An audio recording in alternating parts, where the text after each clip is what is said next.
please.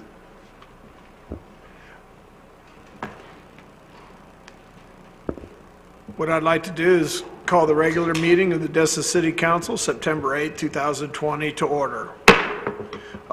Dr. Ramswell, I believe, is on the phone. She's not on the website. Dr. Ramswell, can you hear us?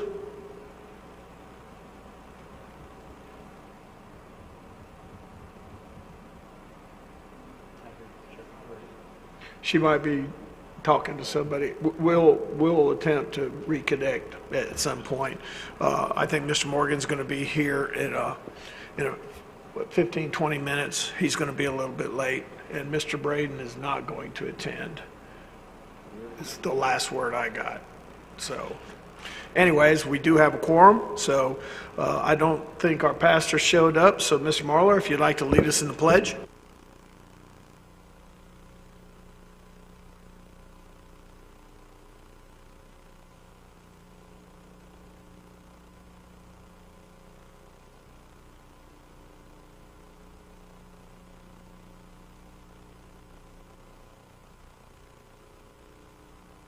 So what I need is agenda approval.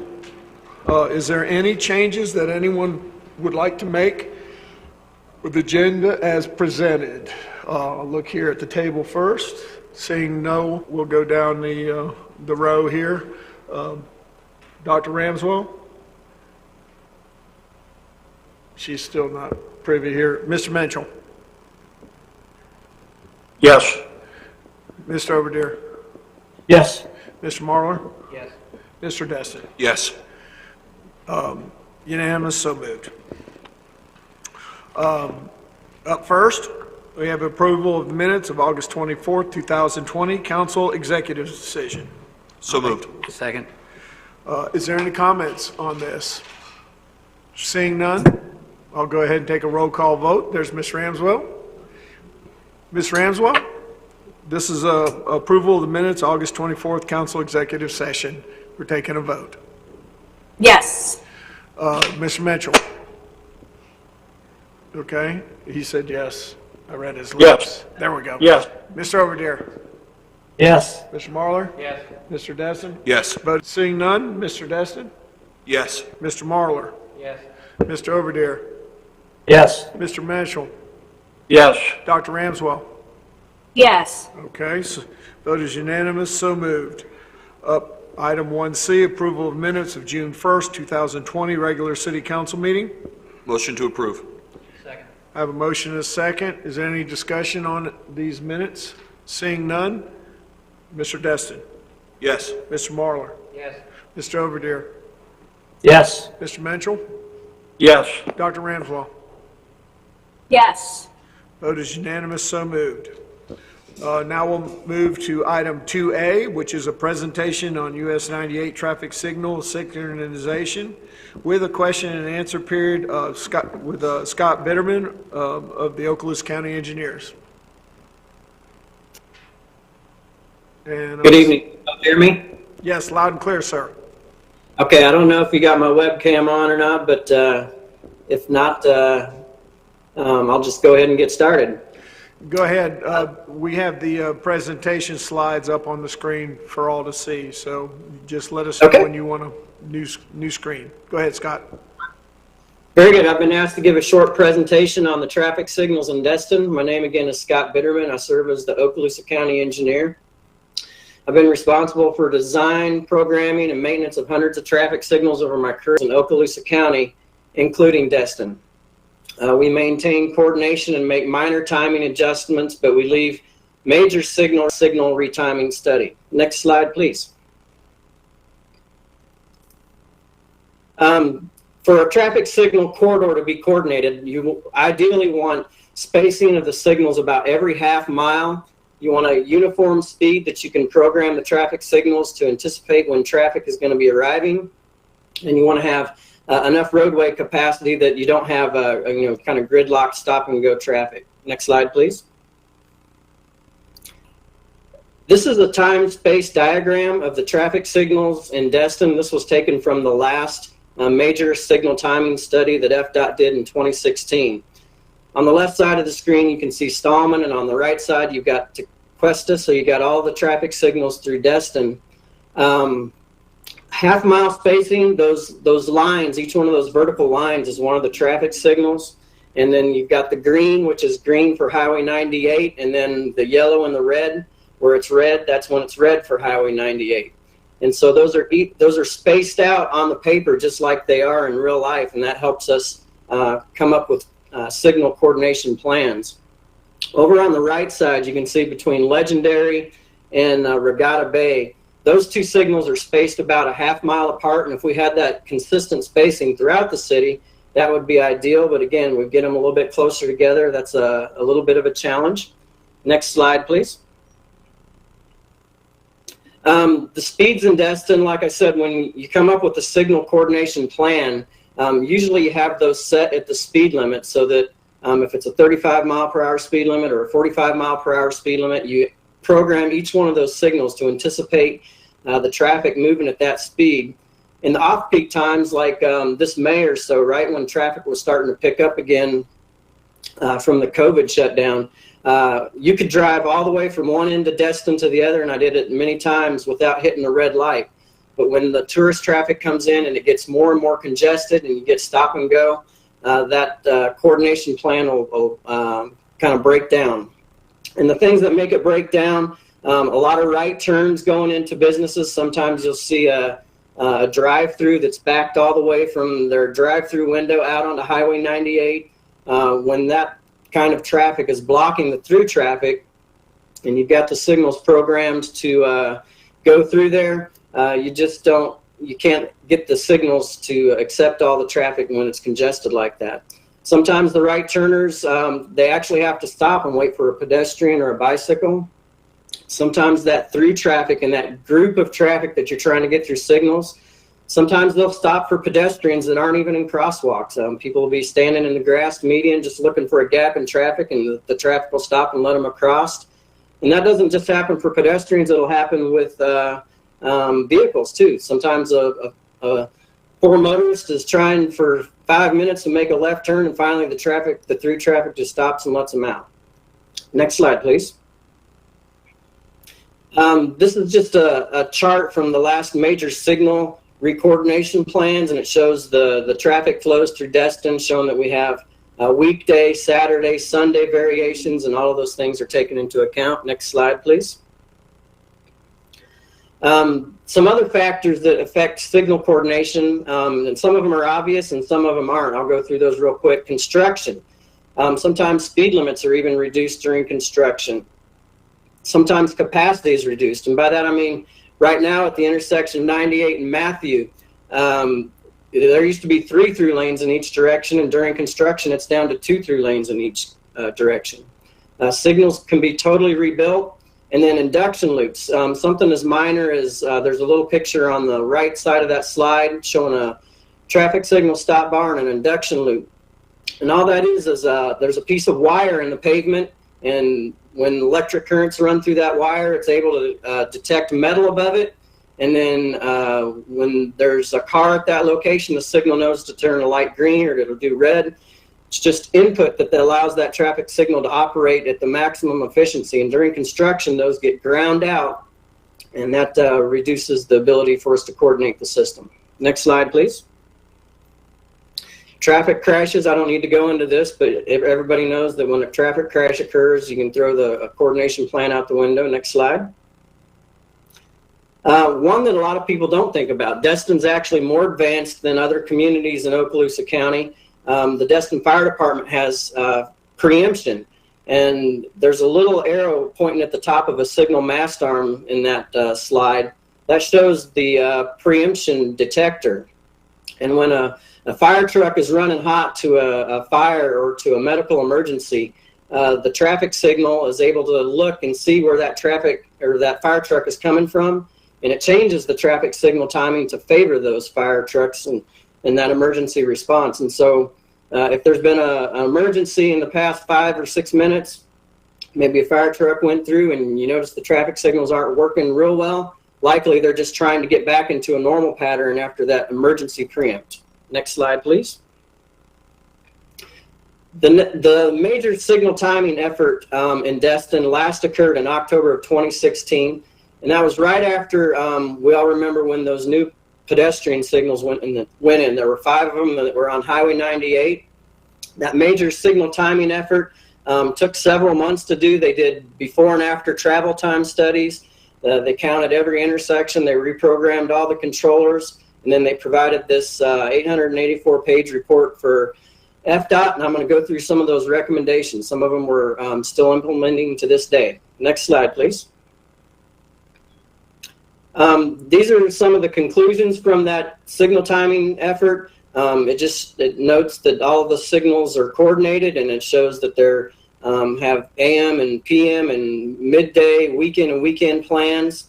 Go to the next slide, please.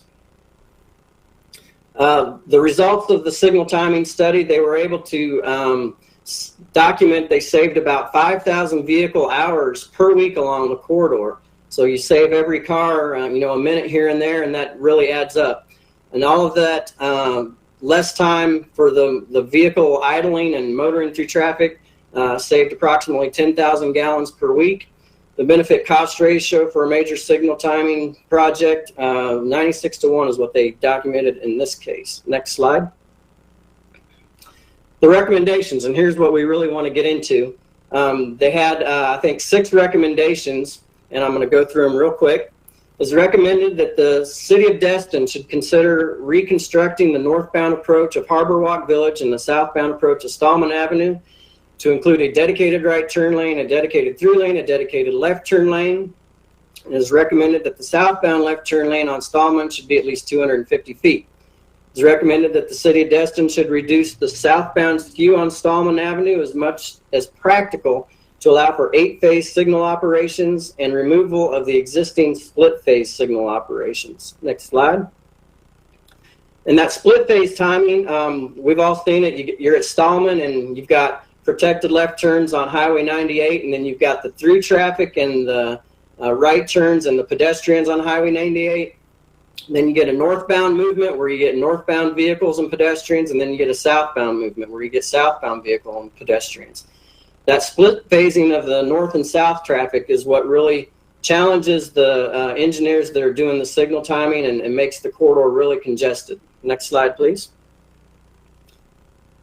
And so this is continuing the recommendations from that FDOT signal timing study. They recommend that Okaloosa County should implement 8-phase signal operations at the intersection of 98 and Stallman once the side street approaches are reconstructed. They recommended that FDOT, the department is what this engineer calls FDOT, they should consider realigning the eastbound and westbound left turns on 98 to provide for a neutral offset.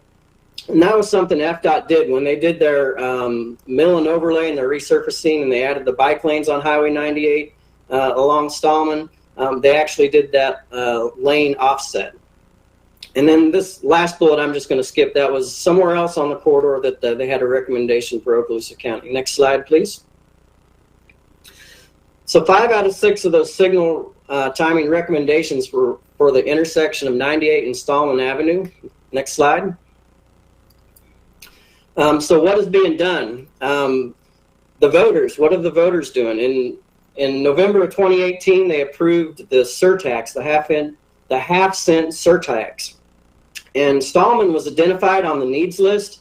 There wasn't an exact improvement identified, but if we are able to come up with some improvements for Stallman Avenue, surtax money could be used for that project. And the voters are also being very patient during construction and during the studies. Next slide. City of Destin, you all probably know this better than I do, but I understand at the intersection 98 and Stallman, there's a intersection improvement study going on, and I understand they're getting real close to having some recommendations for City Council to look at, and so that'll be really good. The City of Destin has also been stellar in their support to advance the PD&E study for Highway 98 between Calhoun and Airport. Next slide, please. Okaloosa County, we've been working daily with FDOT and their contractors to make minor timing adjustments for construction impacts. And then in 2021, we're recommending that DOT do a major signal retiming study in 2021 as construction nears completion. It'll be similar to what they did in 2016. Okaloosa County is also designing a transportation management center. Next slide, please. So a transportation management center is under design. In theory, you would have emergency dispatch, and you would have traffic engineers and anybody that's there to help adjust traffic in the same center. You've probably seen some things like this in the movies, and they've got them in Tallahassee and Chipley and in Panama City.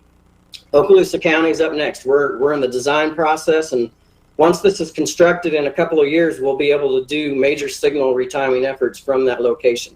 Next slide, please. What is FDOT doing?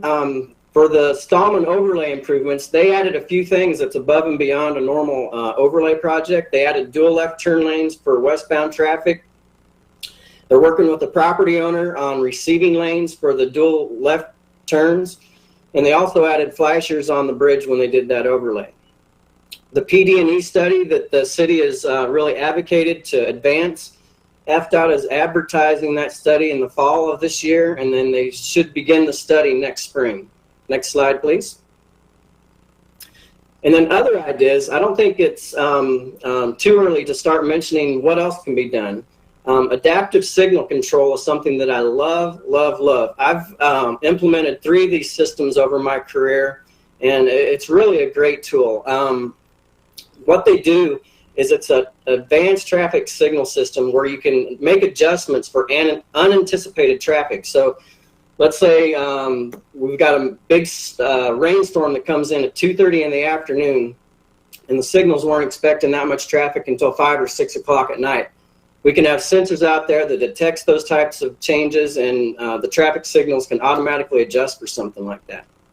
They work really good for single system arterials. A lot of cities have grids where they have northbound and southbound arterials, multiple northbound, southbound arterials, multiple eastbound, westbound arterials. And when you start making adjustments on one corridor based on traffic flow, it really messes up all the other corridors. Well, in Destin, there's advantages and disadvantages to just having one main corridor, but an advantage is that it allows for adaptive signal control. A disadvantage, obviously, of adaptive signal control is cost. It can cost anywhere from $50,000 to $100,000 per intersection to get it going in.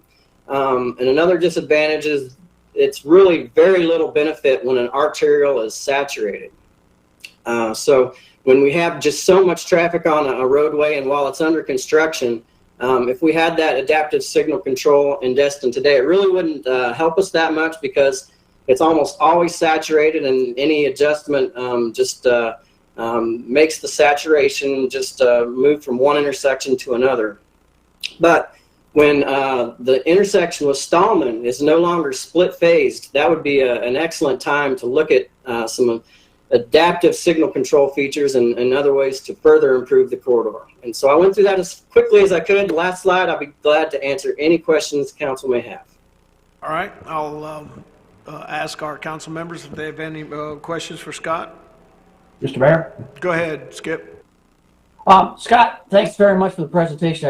It's very good. I know you guys are working hard on this. The Transportation Management Center, when will that actually be up and running? Is that like 2023? Likely. The funding is mostly in place for that right now. FDOT's got some box funds that they've set aside for it. It's under design right now.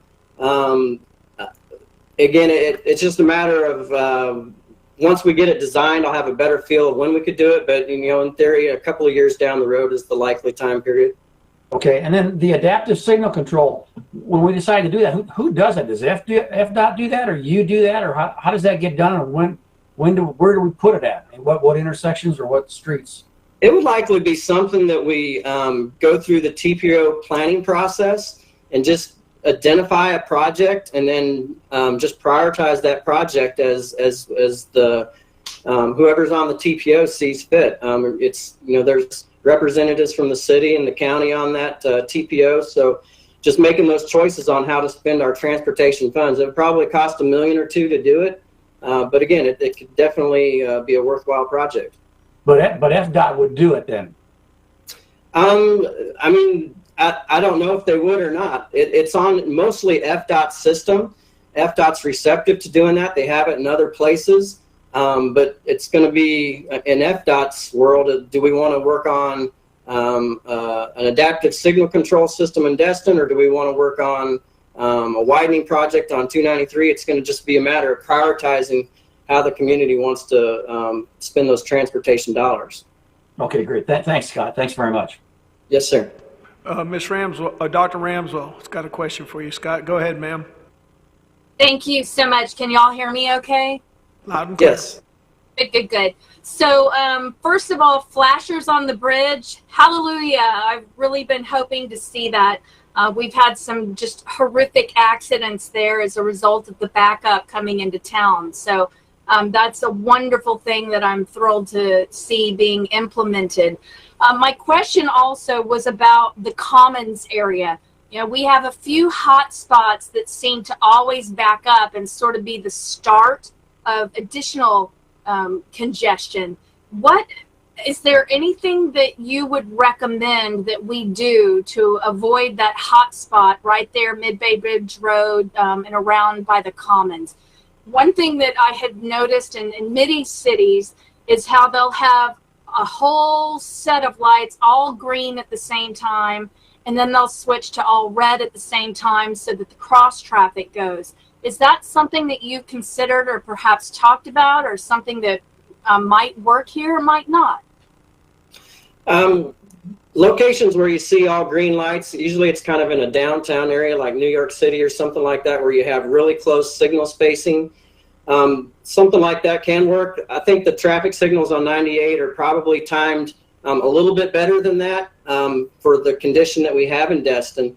I think the delays and the hotspots that you're seeing are likely because of construction traffic. For instance, I mentioned the intersection of Matthew and 98 being down to 2 lanes, where even before construction we had 3 lanes in each direction. And what I see a lot of times is the traffic stuck at one of those construction areas where the lanes are narrowing down.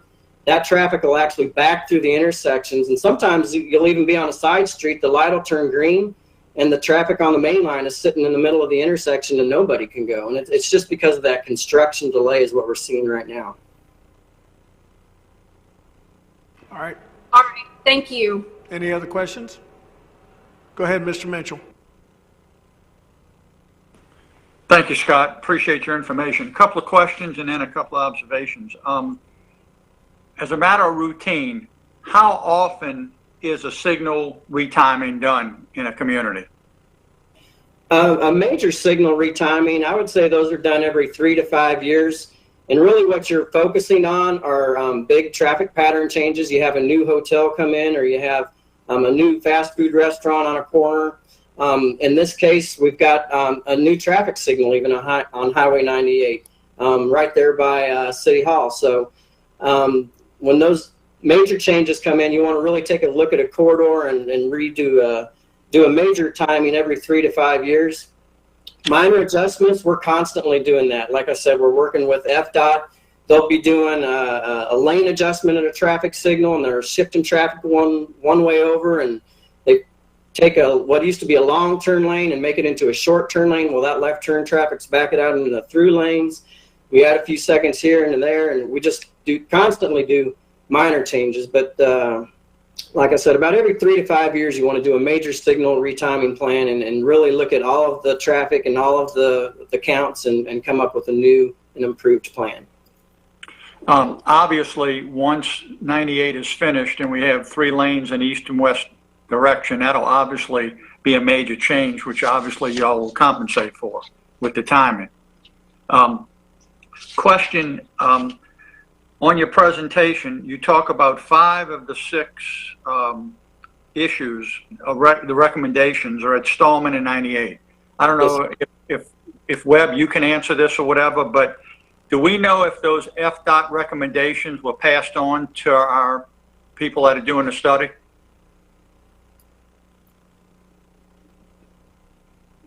Thank you, Mr. Mitchell. We're going to have Mr. Burgess answer that question.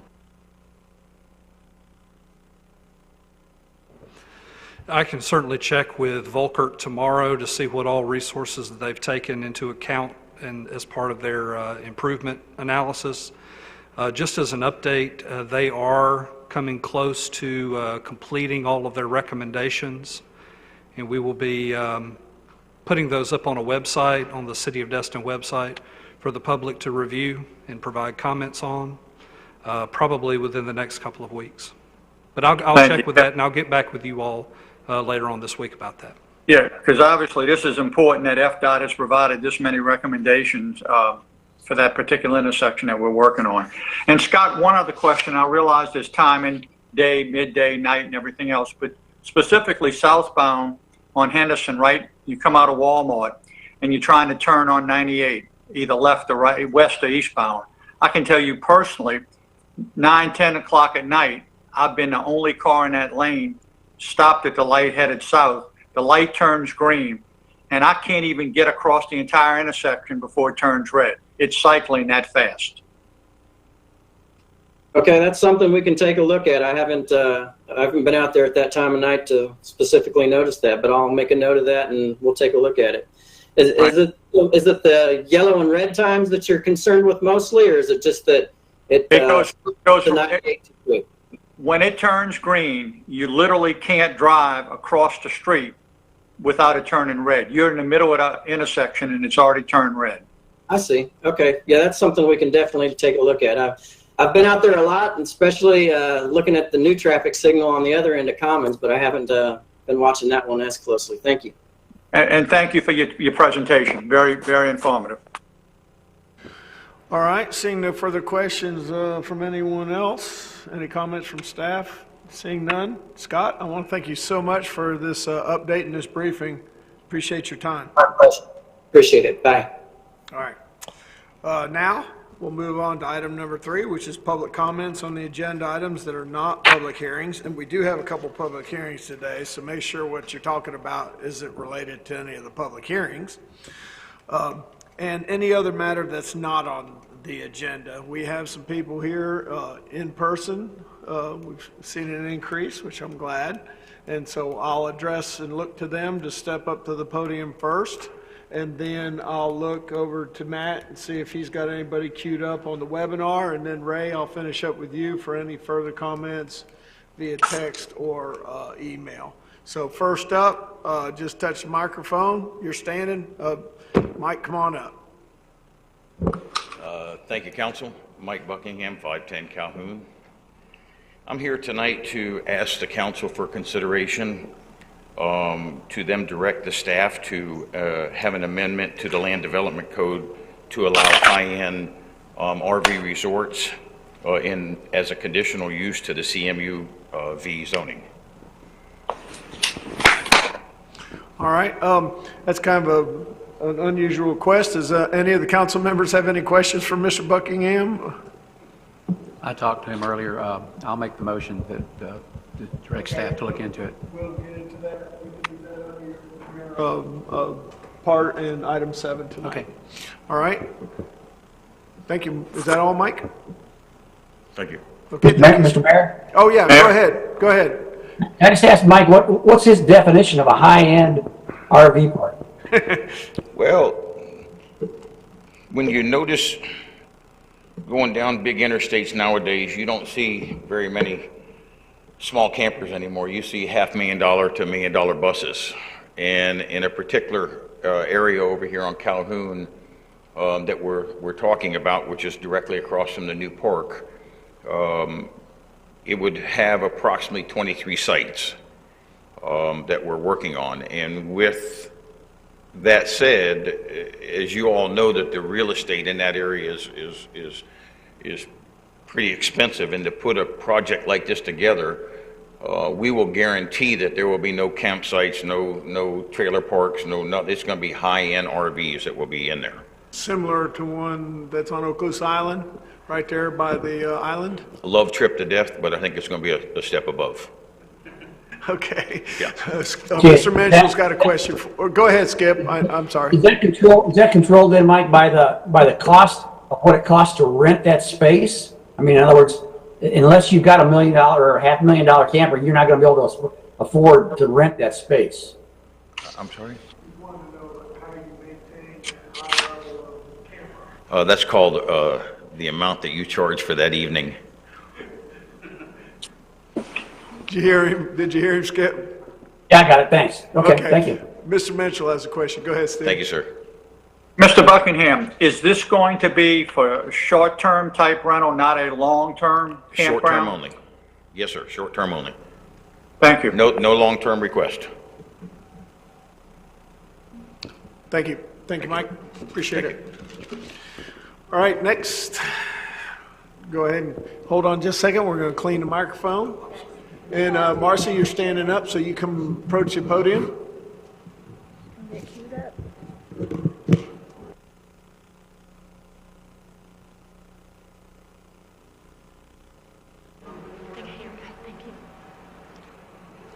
Well, hello, everyone. Good afternoon. Marcy Bell, 3 Gulf Breeze Court. I haven't been here in a couple of weeks or a couple of meetings, and I was looking for something online and came across a couple of other things, so I just wanted to ask about them. When you hit the landing page for the City of Destin's website, it says places to eat and places to stay, and it directs you to the county website. The only thing that I thought about that was that it's not inclusive of all Destin tax-paying establishments. Not all establishments are listed there that are here in Destin that contribute to the tax base here, so I thought maybe that might want to be looked at, maybe removed. However, I just thought it was kind of a shortcoming for the businesses here in town. Interestingly enough, I got here and reviewed the agenda and saw that Dr. Ramswell had the Adopt a Street program on under her name, and I just wanted to, had also thought about that today, wanted to talk about that. I looked into that last year and was told that I could not adopt a street because I was a single individual and there needed to be 2 of us. When I was willing to do the work myself, which was a little weird, and the section of town that I wanted to take care of has a business name, and those people are never there taking care of it. It's either me or another person that walks down the street that I know of that does it. I mean, I don't know that person. I could actually contact them, but I just thought that was a little weird, so maybe that will carry on to whatever she's discussing. Also, back in 2014, I looked this up. This is what I was looking for, was marine. I came across the Marine Turtle Conservation Zone. I think it has something to do with the CCCL somewhere in that zone, but I couldn't find a map. But back in 2014, it talked about lights on the frontage of buildings because it distracts the turtles from nesting, and then the turtles that have hatched go the wrong way. I know that's a problem on Holiday Isle. I wanted to talk to the council maybe about implementing some sort of program for the actual street lights that are along Gulf Shore Drive and Scenic 98 within the city limits, because that is a problem. Steve Hill has talked about turtles that they found coming onto Gulf Shore Drive, so they made it over the dune line and started walking or heading that way because of the lights in the past few years. And then last but not least, short-term rental regulations. I was on that task force. I participated in every meeting of the first task force as a citizen, and it really bothers me that we have regulations that I worked on for short-term rentals, but those same rules don't apply to long-term rentals or private property homeowners. It just is kind of weird.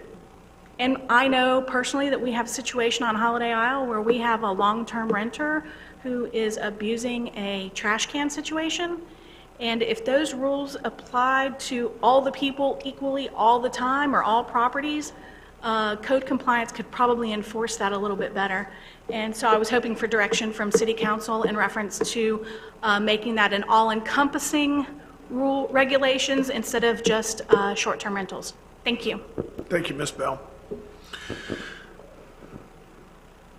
We can bring that up, I'm sure, at the tail end. Anyone else that would like to come up and have a say? It's a public comment period. You'll have another opportunity at the very end of the meeting if you can last that long. We have a lot on our plate tonight. Seeing none, Matthew, do you have anyone queued up on the webinar? No, sir. No? Ray, was there any comments? No, sir. Emails? Seeing none, then we are going to go ahead and close the public comment portion of the meeting. All right, and that takes us right on into our city manager's report. Good evening, Mayor and Council. Before we begin, I'd like to request that James reads into the record all staff in virtual attendance for tonight. In attendance, we have Lance Johnson, Catherine Card, Karen Jankowski, and Lisa Firth. Thank you. As you can tell, Lance Johnson, our city manager, is in virtual attendance tonight, and he is feeling better, but his voice is still a little bit hoarse, so I am happy to do my best to step in for tonight's city manager reports. Our first item underneath the city manager reports is concerning the request for qualifications the city sent out for undergrounding utilities. As you know, undergrounding of utilities is the #2 priority item in the city's 2020 strategic plan. With us tonight is our grants and projects manager, Jeff Kozad, and he's prepared to update council on this agenda item. Jeff? Qualification proposals for the utility undergrounding project management were considered at the August 6th bid committee meeting. 4 proposals were received. The bid committee voted to disqualify 1 because it was significantly incomplete. The other 3 were considered. Subject matter expert Chef Wright participated in our discussion. And Mr. Wright is online tonight and available for questions. The 3 proposals were scored by the committee members. The final scores for all 3 fell in a very close range. It was suggested that we recommend to council that the finalists each do a presentation to council. The bid committee voted unanimously to recommend to council that staff schedule a time for the finalists to each make a presentation to council with a format to be determined. Several options are available to council if you're interested in hearing presentations from the firms. We could schedule this to take place during a regularly scheduled council meeting. Another option would be to invite the firms to present at a workshop type meeting. These presentations could be done in person or over the internet. We do think it would be proper to use the same presentation format for each presenter, though. Thank you. All right. Well, we have a recommended motion here, right? Mayor? Go ahead, Mr. Mitchell. I'll make the motion. I move that staff schedule a workshop for the 3 finalists to present to the city council. I have a motion. Do I have a second? And I would recommend actually that we do that in a special meeting format instead of a workshop format so that council could take a vote right after the presentations. If you do it in a workshop format, of course, we're going to have to do the actual vote during the regular meeting. So. Okay, Steve, did you hear that adjustment to your motion? That'll be fine. Are you good with that, sir? I'll second. Yes, sir. Okay. All right, so the motion is to have a special meeting for a presentation from all 3 RFP bids. And you seconded, Skip? Yes. And Mayor, just as Jeff said, and the staff will provide the 3 firms with the format so that they're all presented in the same fashion. Yes, sir. So noted. All right, so we have a motion and we have a second. So Mayor, I'd like to let's hear have if Mr. some Wright discussion. I'd like to hear if Mr. Wright has any input. Okay, Mr. Wright, Mr. Marler would like to hear some input from you based on that motion and just your experience at this point. I believe you wrote the RFP, so if you'd like to weigh in and kind of give us an update, I'd greatly appreciate it. Thank you, Mayor Jarvis and members. Can you all hear me okay? Yes, sir, loud and clear. Right. All right. Yay, James.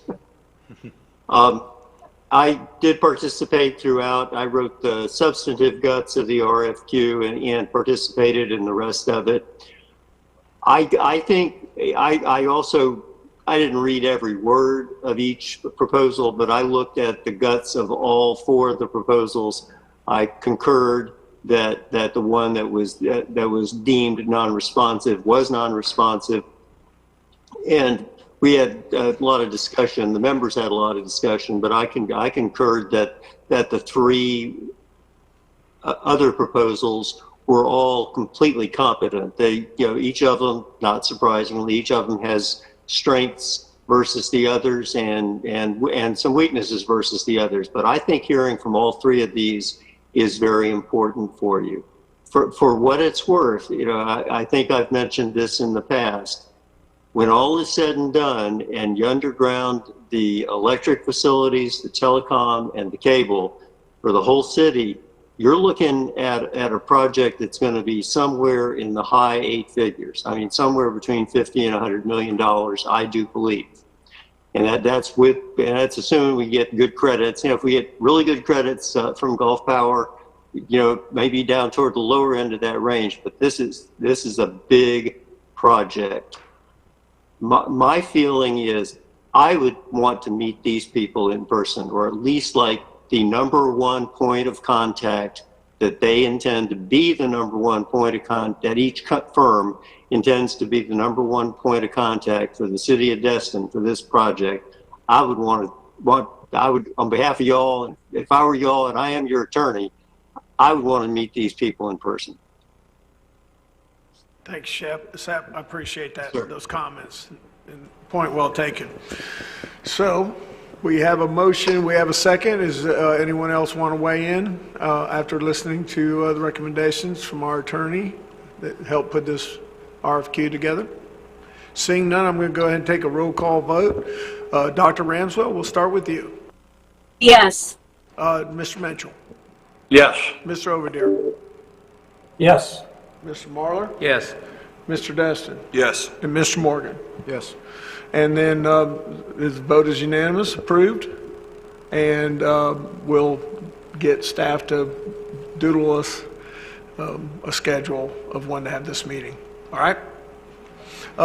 While we're in this format, I just want to remind everyone, because we have a rather substantial agenda tonight, we're going to play it by Robert's rules really close. Sometimes we get talking about things before we ever get a motion in a second, and then we talk about it some more. So tonight, what we're going to do is on each item that requires a motion, let's go ahead and get the motion out there a second, and then we'll have our discussion or vote. I'm going to try to stick to that tonight to facilitate us getting a lot of business done in a timely manner. So just a heads up to our council members. Appreciate it. All right.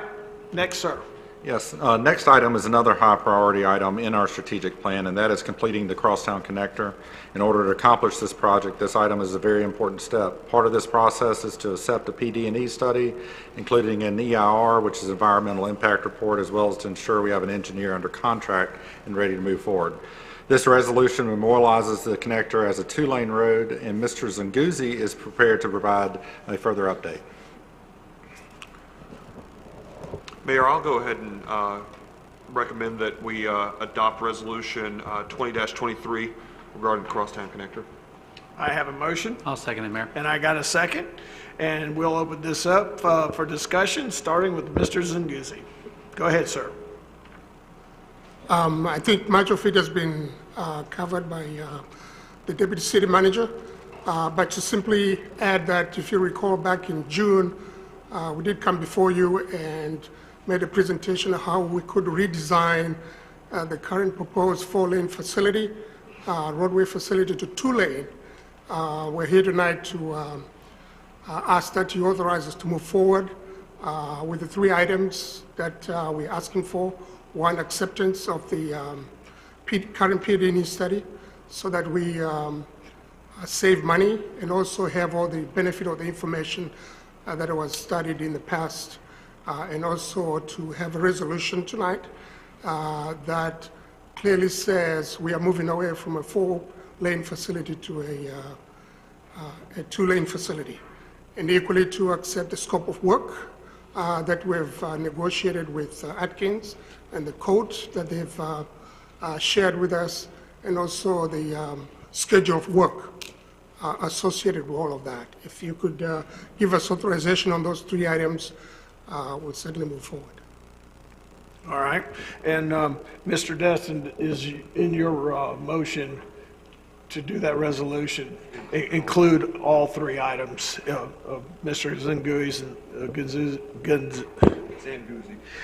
Zanguzzi's request. I apologize for that. So, seeing that we have a motion and a second, and we've had some clarification on what's being asked of us. Does any council members have any questions or comments before I bring this to a vote? Mr. Mayor? Go ahead, Mr. Overdeer. Yeah, so, Louis, clarify for me then, if we're going to use Adkins, then that means this is kind of the cheap route, and even though we're going to design it and it's going to be a 2-lane, we're still going to kind of reuse some of the work that they've already done, so this is going to be a lot cheaper than redesigning the whole thing, right? Yes, correct, because the alternative is for us to do a whole new PD&E study, which will be more costly and cost us time too. So okay, great. Okay, good. Thank you. Okay. All right. Seeing no further questions, we'll start with Mr. Morgan. Yes. Mr. Destin. Yes. Mr. Marlar. Yes. Mr. Overdeer. Yes. Mr. Mitchell. Yes. Dr. Ramswell. Yes. The vote is unanimous, so moved.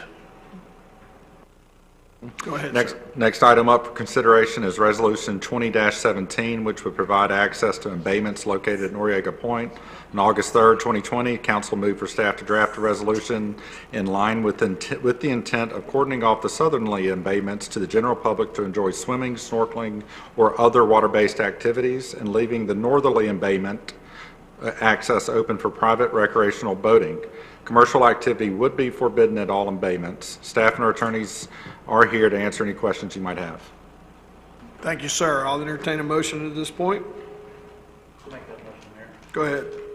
I move the City Council adopt resolution number 20-17, providing for access to the abatements located at Noriega Point. I have a motion. Do I have a second? Second. I have a second. Discussion. Mr. Mayor? Go ahead, sir. Okay, so boil this down for me. What are we doing? Are we saying how many of these embayments are going to be for swimmers, and how many of these embayments are going to be potentially for boats and kayaks and jet skis and whatever? And swimmers. One's going to be multi-use. The other 3 are going to be for swimmers only, as written in the resolution. I am quoting the resolution correctly. Yep, that's right. 3 are roped off and 1 open under the terms of this embayment, none to any type of commercial activity. Answer your question. Okay. Okay. Yeah, got it. Thank you. Anyone else? Mayor, I had talked with Kyle earlier today, and I think the clarification was we were going to the furthest one from what we were talking about, which one was going to be open for the boats. Yes, the most northerly one, which I believe is the one furthest away from the private property, so the one furthest down. That's correct, and that's on the public record now, let alone the resolution itself. All right, any other comments? Seeing none, we'll go ahead and start this at the other end. Dr. Ramswell. No. Mr. Mitchell. Yes. Mr. Mr. Overdeer. Yes. Mr. Marlar. Yes. Mr. Destin. Yes. Mr. Morgan. Yes. Vote is unanimous, so moved. Sir? It's not unanimous. Oh, 5-1. I apologize for being ignorant with that comment. I'm in a hurry. All right. Our next item is an annual funding request from the TDC for the TDC for the reimbursement of expenses related to maintaining our beach parks and harborfront amenities. On April 8th, 2020, 2 project funding requests were submitted to the Okaloosa TDC for their fiscal year 21 budget. Destin's fiscal 21-year request is in the amount of $459,000. This item will allow us to execute the annual interlocal and funding agreement with Okaloosa County. We appreciate Okaloosa County and the TDC's partnership. Lisa Firth, our Parks Director, and Jeff, our Grants and Projects Manager, are available to answer any questions you might have. All right, and this requires a motion. Mr. Mayor, I'll make that motion.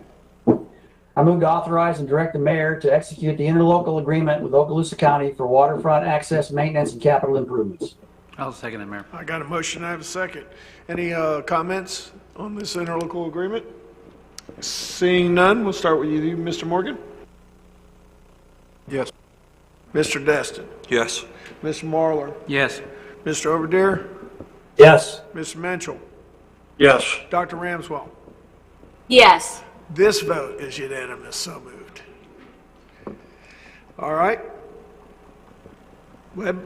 Yes, our next item involves debt financing and aligning our finances in preparation of council's number one priority objective, which is our beach acquisition project. Ms. Crystal Strickland, our finance director, is here to introduce this item. Go ahead, ma'am. Good evening, Mayor and council members. So tonight I just wanted to give you an update on our debt financing and the beach acquisitions. Discussing the projects with the financial advisor and our bond counsel, we were initially considering two separate RFPs, one immediately after the first purchase, where we would also put out in the RFP potentially refinancing the $4 million 2015A bank loan, and a second one for the spring. Counting all of the cost of issuance to doing two issuances and the fact that interest rates are not increasing as quickly as expected, we decided it'll be in our best interest to wait until the spring, until we've done the second two acquisitions, and then we'll put an RFP out on the streets, and we will have some significant savings in cost of issuance, and we expect the rates to continue to be fairly good, and also we should reap some positive effects from issuing a larger amount out on the street for financing. I also wanted to give you an update on the 2015A bonded debt and why we took it out in the first place, because that question was asked at the previous meeting, the August 17th meeting. So these funds were initially borrowed in 1999 at an amount of over $20 million to finance various municipal facility improvements. I searched through the records and with the assistance of the city clerk, and we found some documents regarding the usage of these funds from 1999 to 2002 to build the library, a sports complex, and public works facilities.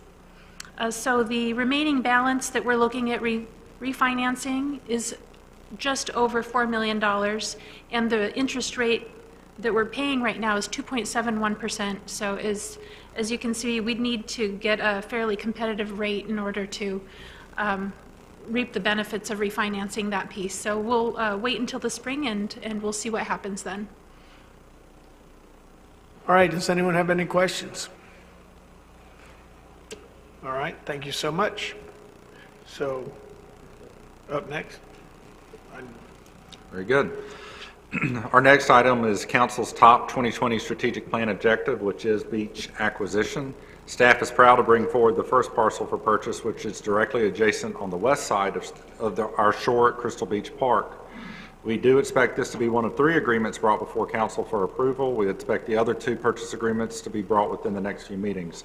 Staff is working closely with Okaloosa County and the TDC on this project, as well as with Kate Brown with the Trust for Public Land, and she is actually on the line and ready to answer any questions that you might have, as well as staff and the attorneys here are also ready for any questions. Okay, well, what I'll do now is I'll entertain a motion, and then we'll have that discussion and question and answer period at that point. So, Skip, I'm sure you have it in front of you if you'd like to indulge us. Okay, I like that motion. I move to authorize and direct the city manager to enter into the attached purchase agreement for the property identified as Crystal Port and enter into minor addendums thereto if necessary. I have a motion. Second. And I have a second. Okay. Mr. Mayor, for the record, I will be abstaining from the vote due to the fact that the owner of the property is also my employer. You got it. So you'll have to fill out your form from Ray. And at this time, we'll get a little update. Go ahead. Sure, I'll take a stab at a little update. This is, as Webb said, the first of 3 purchase agreements. TPL, the county, and the city are still working through some issues related to some tax implications to the seller on the property to the immediate east of the city's existing access. Can't get into that too much tonight as TPL is still negotiating with that property owner, but we do anticipate that all these issues will be worked out in short order, and we'll bring those other 2 purchase agreements back to council pretty quickly. And this agreement is scheduled to close at the very end of October, so it'll move pretty quickly. Awesome. Can't wait. Feel like Christmas coming early there if we can get us some public beach park. That'd be impressive.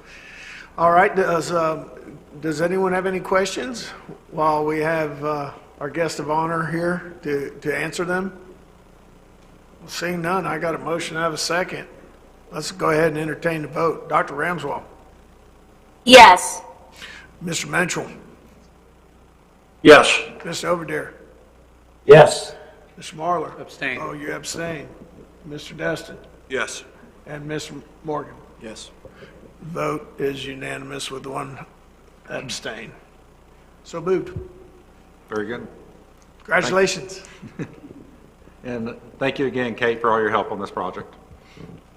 Our next item is our wayfinding master plan presentation. Staff is very proud to have our Community Development Director, Louis Nguzzi, and planner Samantha Brissolora here to present this item.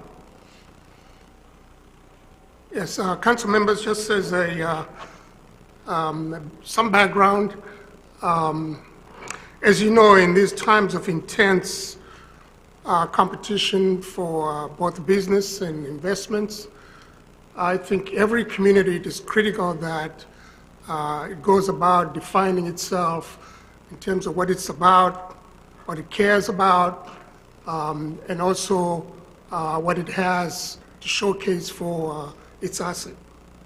That process is typically undertaken by most companies, and I think communities need to jump in that process too, which is that whole process of branding oneself. And what we have for you tonight is just one aspect of that entire process. As you know, you identified this item as one of your key items to be undertaken in your Vision 2035. And so we've been working hard to come up with an overall umbrella to kind of tie up all the pieces that are associated with the whole notion of wayfinding. And I think we have, and I'll let one of my planners kind of go through that presentation and we can take questions afterwards. So, as Louis said, it's very important to define your sense of place, and that's one of the purposes of a wayfinding master plan.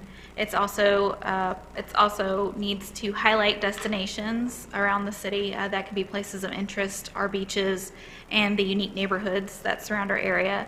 It's also important to enhance the city's economic brand, provide traffic controls and parking identification. And traffic controls doesn't just relate to driving, that also relates to your pedestrians and cyclists. And also to provide a consistency and sense of organization. Again, that goes back to creating a brand and going back to one voice, one brand, one city. The wayfinding system goals are to promote tourism, emphasize the city as a destination, highlight key attractions, enhance the urban design, reinforce community identity, enhance visitor experience, reduce driver and pedestrian frustration, improve traffic flow, and improve roadway safety. The components of a wayfinding master plan are gateway area identification. This, when you come into the city of Destin right now, you have either the little green sign that says Destin city limits, or you're not sure. And that's going to be an important aspect of City of Destin Wayfinding Master Plan. Vehicular wayfinding directs visitors to where they need to go in a more efficient manner. Street identity also is very important, so people know, okay, well, we're in this section of town, now we're in this section of town. Pedestrian wayfinding is also very important to provide people the ability to know where they're navigating to, whether they're walking or cycling. And information kiosks would be beneficial as well to provide notices, maps, event information, and allow our visitors and residents to know what's going on within the city. Under the implementation and management of the Wayfinding Master Plan, financing, regulation, and system management are three of the most important aspects to implementing and maintaining management of the system.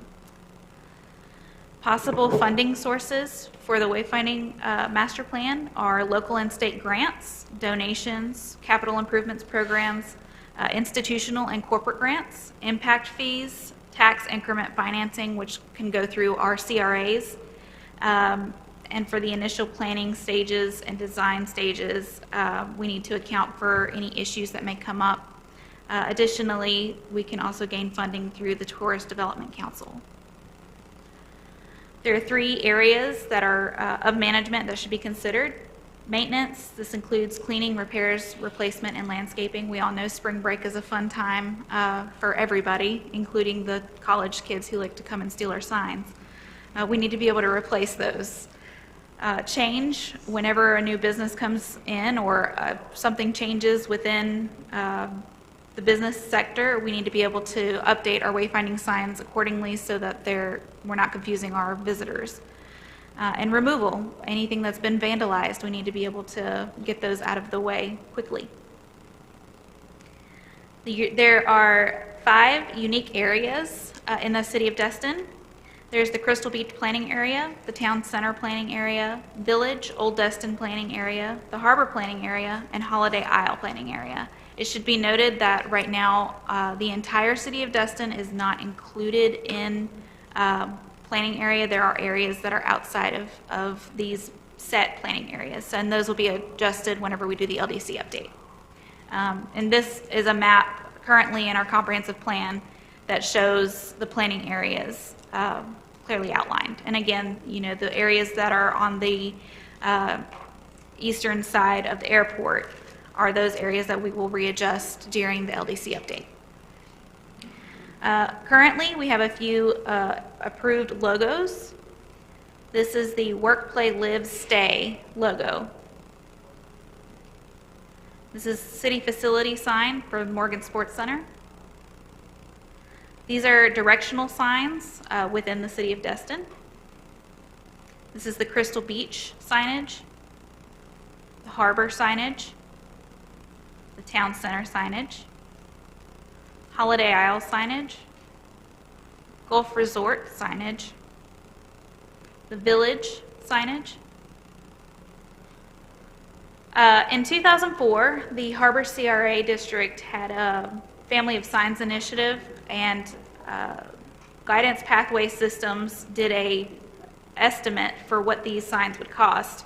In 2004, for wayfinding for the Harbor CRA only, it was $60,000 roughly. That was for mast arms and signage to complete only the Harbor CRA. In today's dollars, that would be about $80,000 with the increase in consumer price index and just pure inflation. Since Guidance Pathway Systems no longer exist, it dissolved in 2010, we can no longer get an updated cost estimate from them. Next slide, please. This is the concept signage that was provided from Guidance Pathway Systems in 2004. This is more of their signage.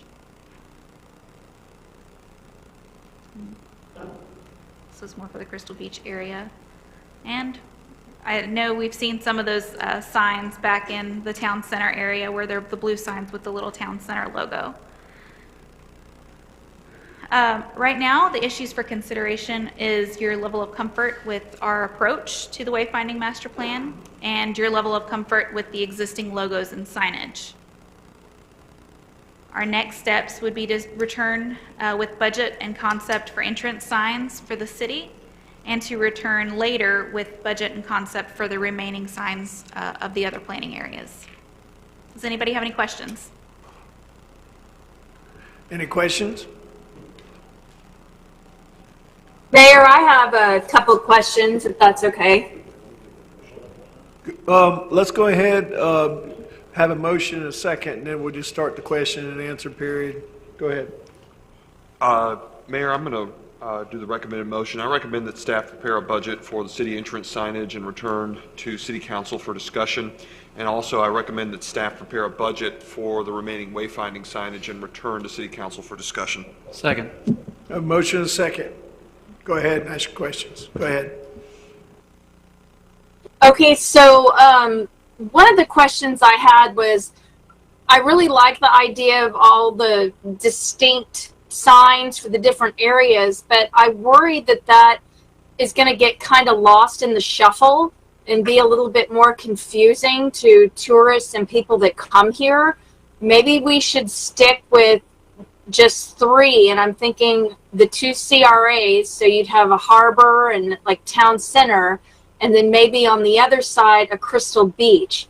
I mean, honestly, are they going to be, or tourists or random folks going to be able to distinguish the village from anything else? Or, I mean, and I can see Holiday Isle maybe having one, but I just worry about all the different signs and the worry that they're going to kind of get lost in the shuffle, and it might be better to stick to something, to fewer, if that makes sense. Any comments? Go ahead. Yes, it does make sense, but that's clearly a council decision. If you so wish to go that way, what we wanted to make sure is that no area is left behind in showcasing its pride, so to speak. So that was the idea from our standpoint. Well, in the presentation, you already had a pretty good wide range of signs that were approved by previous councils. So I guess if this council wants to change an item here or there, I think that, we can have that discussion and make some subtle changes, but in the meantime, the motion is to go ahead and press on and reinvigorate the existing program that had kind of fallen by the wayside. Go ahead, Mr. Mitchell. Well, I actually had one more question or comment. Go ahead. It was about the street signs, and I know we've talked about this off and on about doing something that either numbered the streets to make it easier, or some sort of image, but something so that people know Henderson Beach exit. You don't have to look at all the different names and then suddenly cross 3 lanes of traffic to get in the right lane. You would know Henderson Beach, for example, is exit 6 because the exit right before that had been number 5, or whatever direction you're coming from. Is that anything that y'all had thought about doing and implementing? I know there was a sign that showed some symbol on a street sign, or excuse me, a light signal, but I wasn't sure if that was just an example and really something that y'all had talked about or not. That's certainly one of the options we can take a look at. I know it's done in many cities, and so I'm familiar with how that's undertaken. If something that we can perhaps present as an option for you to consider. Panama City Beach does that, but they just say the next street is whatever the street name is to give you a heads up. So there's some examples out there I'm sure that you guys can use. Mr. Mitchell, Mr. Ramswell? I had brought forward a year or 2 ago when we first discussed this, some pictures from Gulfport, Mississippi, where they do a crawfish with a number. And so every sign has a crawfish with the number, and that's sort of the theme throughout the town. So anyway, that's another example. Thank you so much for this presentation. Mr. Mitchell? Dr. Ramswell took part of the wind out of my sail, because I was specifically going to talk about the signs. Last year, we specifically talked about this, and the thought process back then was to wait till after all of the new mast arms were constructed on 98, so that way we had an accurate count. So I am totally in favor also of numbering the intersection as well. Can staff just take that as guidance, or do we need a motion to that effect?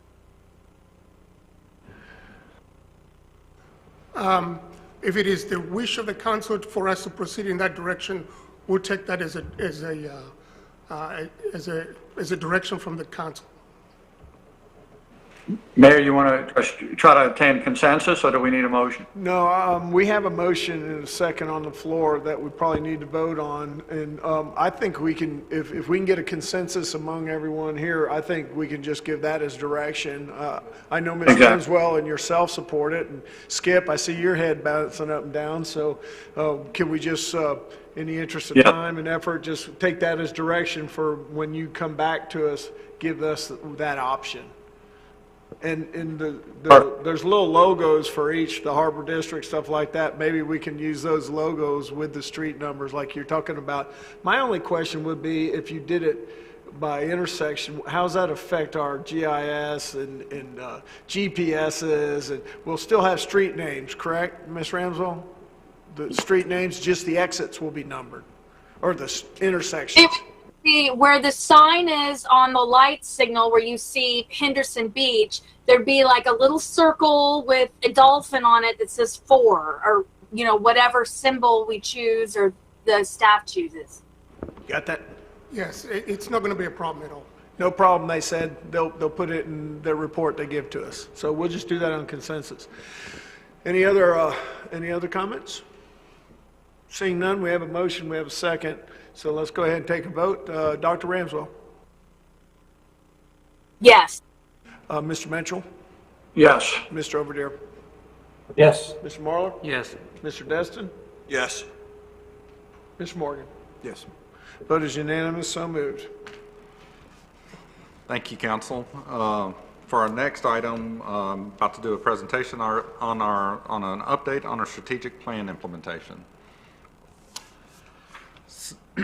In late 2019, the city held a visioning session where council worked with residents, businesses, and city leadership to bring forth a vision for 2020.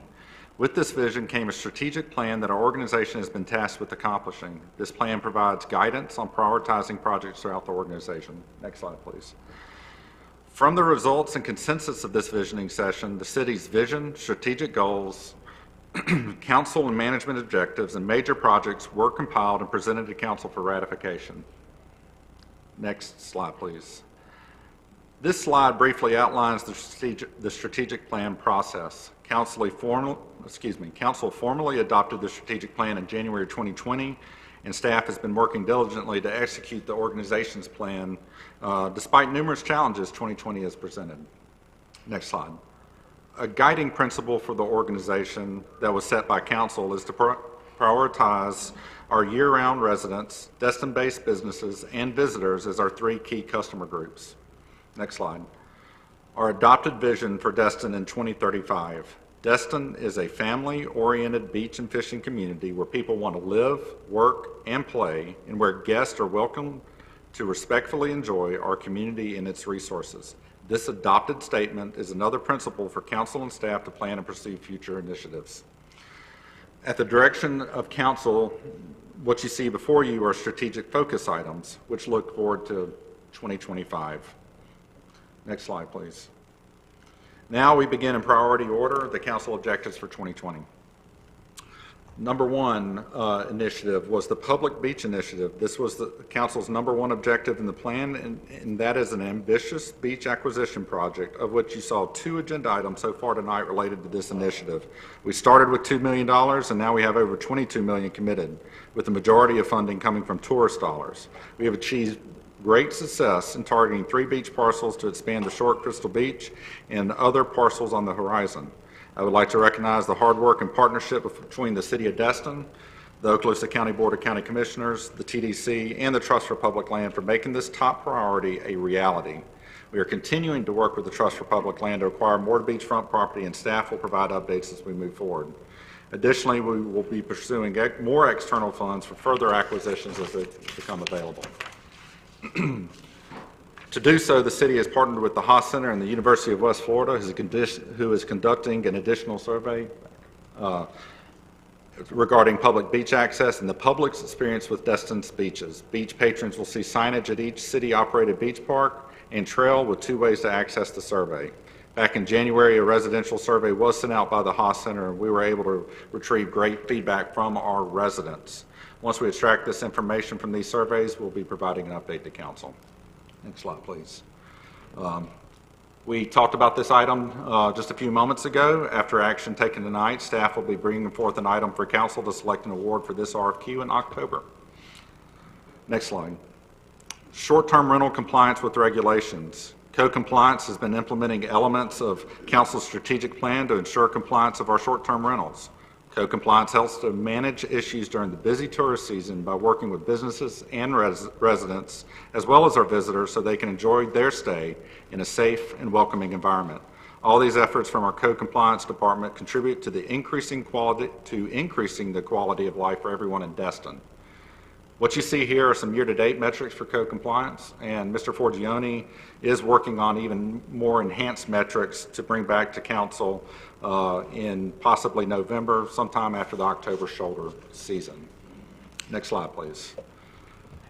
On March 2nd, we hired Jeff Kozad as our projects, grants, and projects manager. Jeff has done a tremendous job in streamlining how we review city projects by working with Mr. Zanguzzi and other senior leaders in creating a project review team to help improve project design and management. He is also busy overseeing our city grants, contracts, and helping to manage approximately $41 million in external funding over the next few years. Next slide.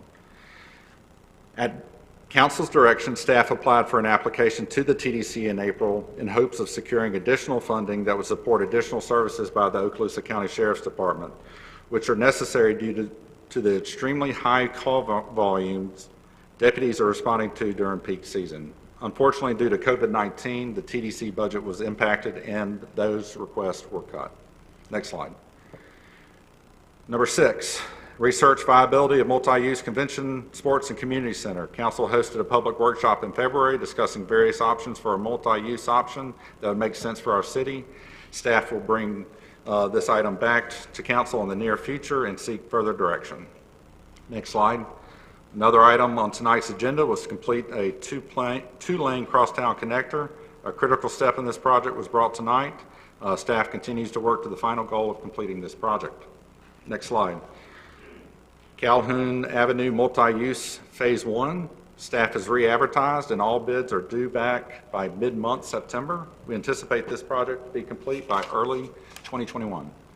Next slide, please. Calhoun Avenue multi-use trail phase 2. The scope of work has been completed by the community development staff. The community development director will be working with our city manager to determine funding and time frame of that RFP as it relates to the design. Next slide. Improve parking, explore options, garage, and surface. One goal of the paid parking program was to free up parking spaces for intended use. We were seeing our beach parking being consumed with overflow parking from short-term rentals and construction. Our residential pass and paid parking program has drastically reduced that unintended use and freed up our beach parking for our residents and visitors for increased beach and water access. All revenue generated will be earmarked for future parking expansion. As a reminder, residents who reside within the incorporated city limits of Destin can receive a free residential beach parking pass. Over 500 Destin residents have taken advantage of this program. We will continue to monitor this program, and we are being innovative to find possible improvements and will provide further updates as they become available. Next slide, please. Beach renourishment planning and schedule. The 2020 dredge operation was completed early this summer and provided approximately 193,000 cubic yards of sand renourishment on the Holiday Isle beaches. Next slide, please. Improve communications with council, public, and staff. IT continues to innovate and serve our organization. Much of our new ways of business during this pandemic is only possible through IT's tireless efforts and creativity, such as this virtual meeting that our public and some of our council is participating in tonight. As well as Catherine, our public information manager, has been working hard to keep our public informed with the many changes going on and sharing our good news. Like many, her schedule goes well beyond the 8 to 5 hours. Our social media presence is extremely active to keep our public informed. She will also be working with IT in an exciting redesign of our website in the very near future. Staff has also been working hard to improve our project tracking and status updates through a weekly project task report. Although this report is time-consuming, it has been very valuable for staff and council in communicating project updates. The next step is for staff to develop a monthly executive report that can go out to the public that outlines city news in more of a narrative format. Staff will be working on that and will provide council updates on our progress. Next slide, please. Implement enhanced signage control. Staff is working on a report and we will be sharing that with council by the end of 2020. Develop and implement a wayfinding program. We saw tonight how Lewis and his team are working hard on this, which will only help to mold and enhance the Destin brand. Next slide, please. Update golf cart low-speed vehicle rules. Our LPA met and approved the proposed LSV ordinance. This item will be brought to council for review and adoption. Next slide. Continuity of streetlights and conversion to LED. Staff has been working with the city's first ever GIS-based streetlight inventory. Over 98% of our inventory is non-LED. Staff is looking to evaluate what the replacement and installation costs will be, as well as solutions to this project. Next slide. Improvement of city's gateways. Again, this item was presented earlier this evening. Next slide. Implement a roadway striping program.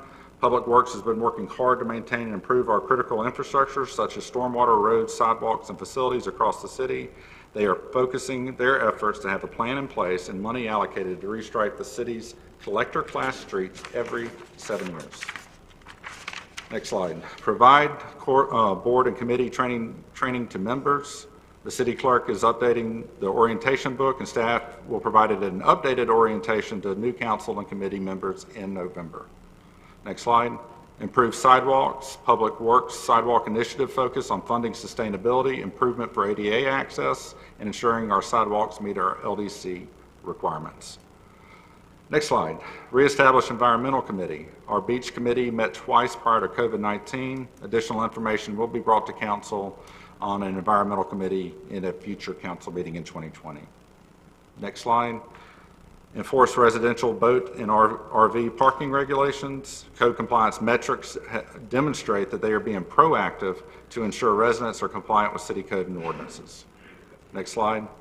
Regulate building height limits to 5 stories. Council approved the ordinance for a 6-story limit and referendum language that has been sent to the Supervisor of Elections office to be placed on the ballot in November. All right, take a breath there. The next slide, please. Our management objectives. One of management's, next slide. Management key objectives is to balance our staffing resources with expectations of the public and objectives within this strategic plan. Staff and council work hard to ensure that our staffing levels are adequate to meet the expectations of our public and so that our staff has the resources necessary to execute our strategic objectives. The information on this slide reflects those successful efforts. Next slide. Community development has successfully aligned the comp plan, flume, and zoning maps. That was a tremendous effort. Also, one of the city's most ambitious projects we've ever undertaken, as well as time-consuming projects, is our Intergov or our Compass project. Compass stands for Community Online Permitting and Support System. Staff has been working hard, despite many challenges that's occurred outside of our control, to put this system in place. We have a target at the beginning of 2021 to fully implement phase 1 of the Compass system. Huge thanks to all of Team Destin for their immense effort on this project. I can assure you that many other cities of all sizes start these projects they are never able to successfully implement them due to the immense amount of time and effort required, and this staff has done it during a pandemic. Next slide. Establish Park Foundation to assist with acquisitions, renovations, and maintenance. Our TPL, the Trust for Public Land, is assisting with acquisitions. Other elements of the Park Foundation has been delayed due to COVID, and staff will be looking at that. Developing and implementing processes for consistent and streamlined application of codes and processes. As we mentioned, we've been working on our project management, bid and contract processes.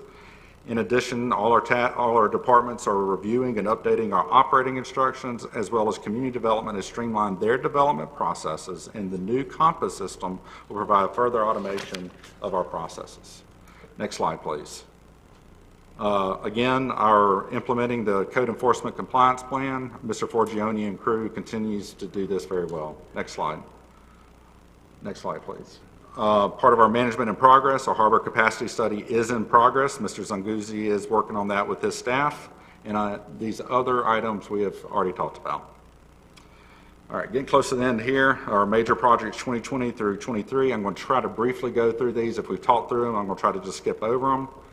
Airport road safety improvements. 100% of the plans have been delivered to the city and county staff for review. FDOT is working on push-button contract for construction in the fall or winter of this year. Constructing Captain Royal Melvin Heritage Park, that is to start in fall of 2020. Renovate Clement Taylor Park, the seawall is finished. The fence should be removed for this week for our public to access the waterfront. Other renovations will occur in 2021. Joe's Bayou Recreation Area, the DEP bid process is in progress as we speak. Noriega Point Phase 3, DEP anticipates the bid process in fall of 2020. Beach Street reconstruction, that is complete from Highway 98 to Kelly, and to implement a prioritized stormwater improvement based on the Stormwater Master Plan.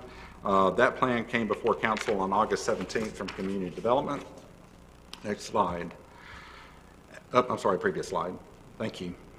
As impressive as our visioning session and strategic plan has been for 2020, it never contemplated a pandemic. Despite this, council and staff has changed the way we are doing business and will continue to do so in a safe manner. With the exception of our Compass InterGov project, it is safe to say the COVID-19 pandemic has consumed more time and resources than most of our strategic objectives combined. Leadership and staff are very proud of what we've accomplished to date and are excited about further accomplishments to come. Last slide, please. The strategic plan that council and staff has collaborated on is the backbone of how our organization plans and prioritizes projects. The strategic plan provides staff with objectives and priorities and helps staff plan these and execute these priority items in a transparent and accountable manner to council and our public. We have overcome a lot of major challenges, and it's all because of council and city staff working together. We're already accomplishing many things that our peer organizations have been unable to do. Through teamwork, technology, and innovation, Destin is making strides and will be an organization that others will look to as an example.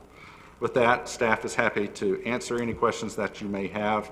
Thank you. I know that was a lot of information, but it was a very large strategic plan, and we wanted to be comprehensive in our update.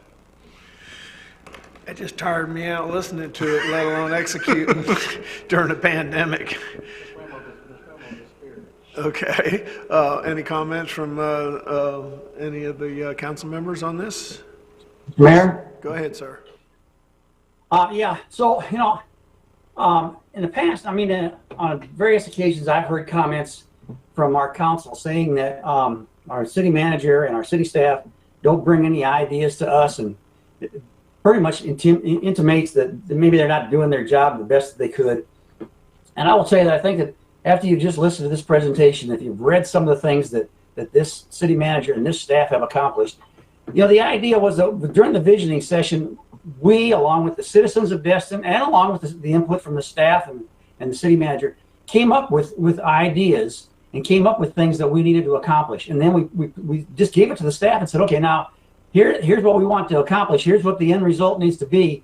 Now go do it. And everything that they've done to implement those things and to bring those things back to fruition, those are all ideas that they came up with, whether it's the city manager or the city staff or whoever it was that did it.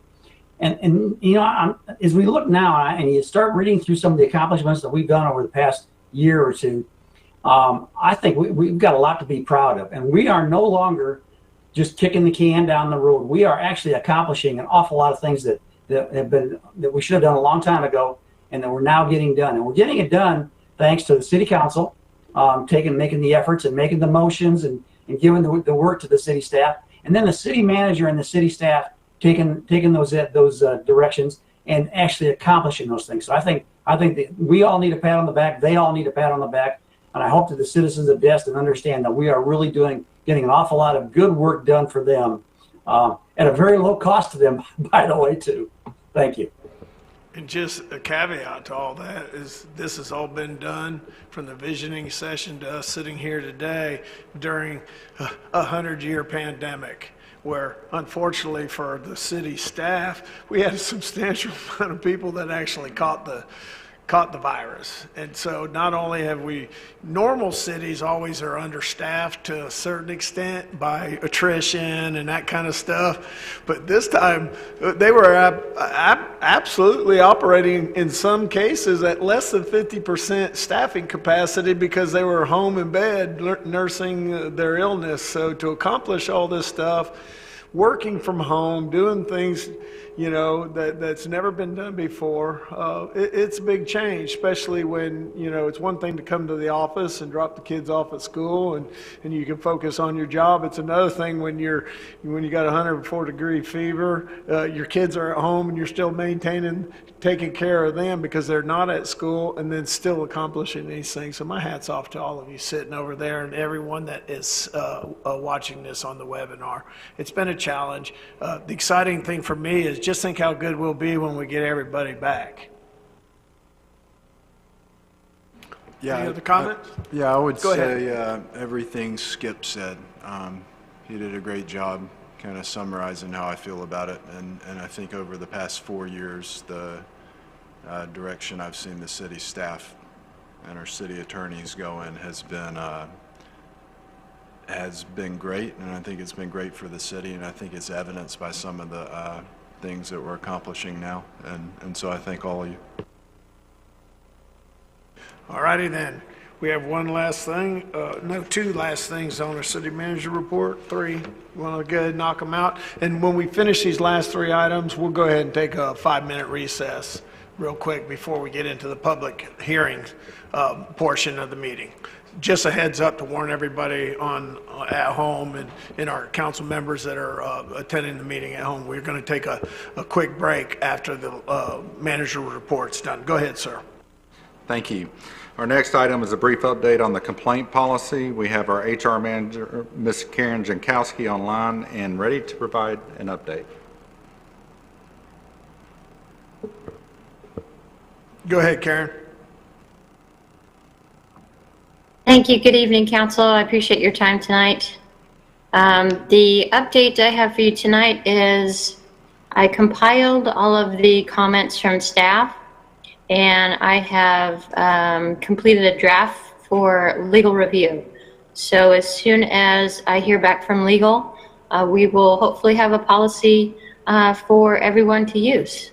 I appreciate all your efforts and your patience with me. I'm happy to answer any questions you may have. Does any staff members have any questions? Seeing none, thank you very much, Karen. Thank you, sir. All right. Our next item is an item that staff was asked to bring back at the next council meeting, and that is a brief update on drones and kites. And our community development director, Mr. Louis Zunguzzi, is here to provide that update. Just very quickly, staff has had a couple of discussions trying to figure out what's the best way to proceed. We have gotten the regulations relating to the FAA protocols, and we've also obtained jurisdictions, ordinances from other jurisdictions for us to review, and we're in that process of doing that, and hopefully we'll bring you an ordinance probably next month.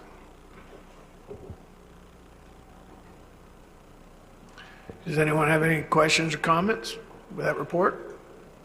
Seeing none, go ahead. That's it. I do have a couple of other announcements. I apologize. Thank you. As mentioned in the strategic plan update, our staff is happy to announce the final details are being wrapped up on the waterfront construction at Clement Taylor. Staff anticipates the construction fencing to be lifted and the park to be accessible, fully accessible by the end of the week. Also, staff is excited to be doing an official ribbon cutting for the new Leonard Destin Park. We are coordinating with some of our founding families for that ceremony, and as soon as that date is confirmed, we will be getting that out to everybody so that we're really excited about that. We'll send out a press release and engage our residents via social media and have that ceremony. Please stay tuned. And last of all, just for an update for council and our residents, our fishing rodeo staff would like to move their trailer to the front of the community center parking lot that's on the Stallman side, and would like to use that area to load their t-shirts, but that trailer will be relocated down to the harbor by AJ's on the harbor by September 16th. And that's all I have for everyone tonight. Thank you. All right, thank you, sir. Appreciate it, Webb, for stepping in for Lance. Go ahead, sir. Well, Webb, now you say we're going to reopen Clement Taylor, but then eventually, I mean, at some point, then we're going to shut it back down when we do we start building the new one, right? That is my understanding. Lisa, can you provide us a brief update on that? Yes. Good evening. This is just the seawall was replaced, and so we had the fencing up, and all those replacements have been completed, signage, pier, and we will be bringing the fence down hopefully tomorrow and opening it. And then, of course, once the renovations with the grant comes up for the playground, the pass, yes, it will have to be closed down. But right now we will be opening it for everyone to enjoy the beach and Everybody is really excited to have that park open. All right, sounds great. All right, thank you very much. At this time, we're going to take a 5-minute recess, and then we'll start with public hearings right after that.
go ahead.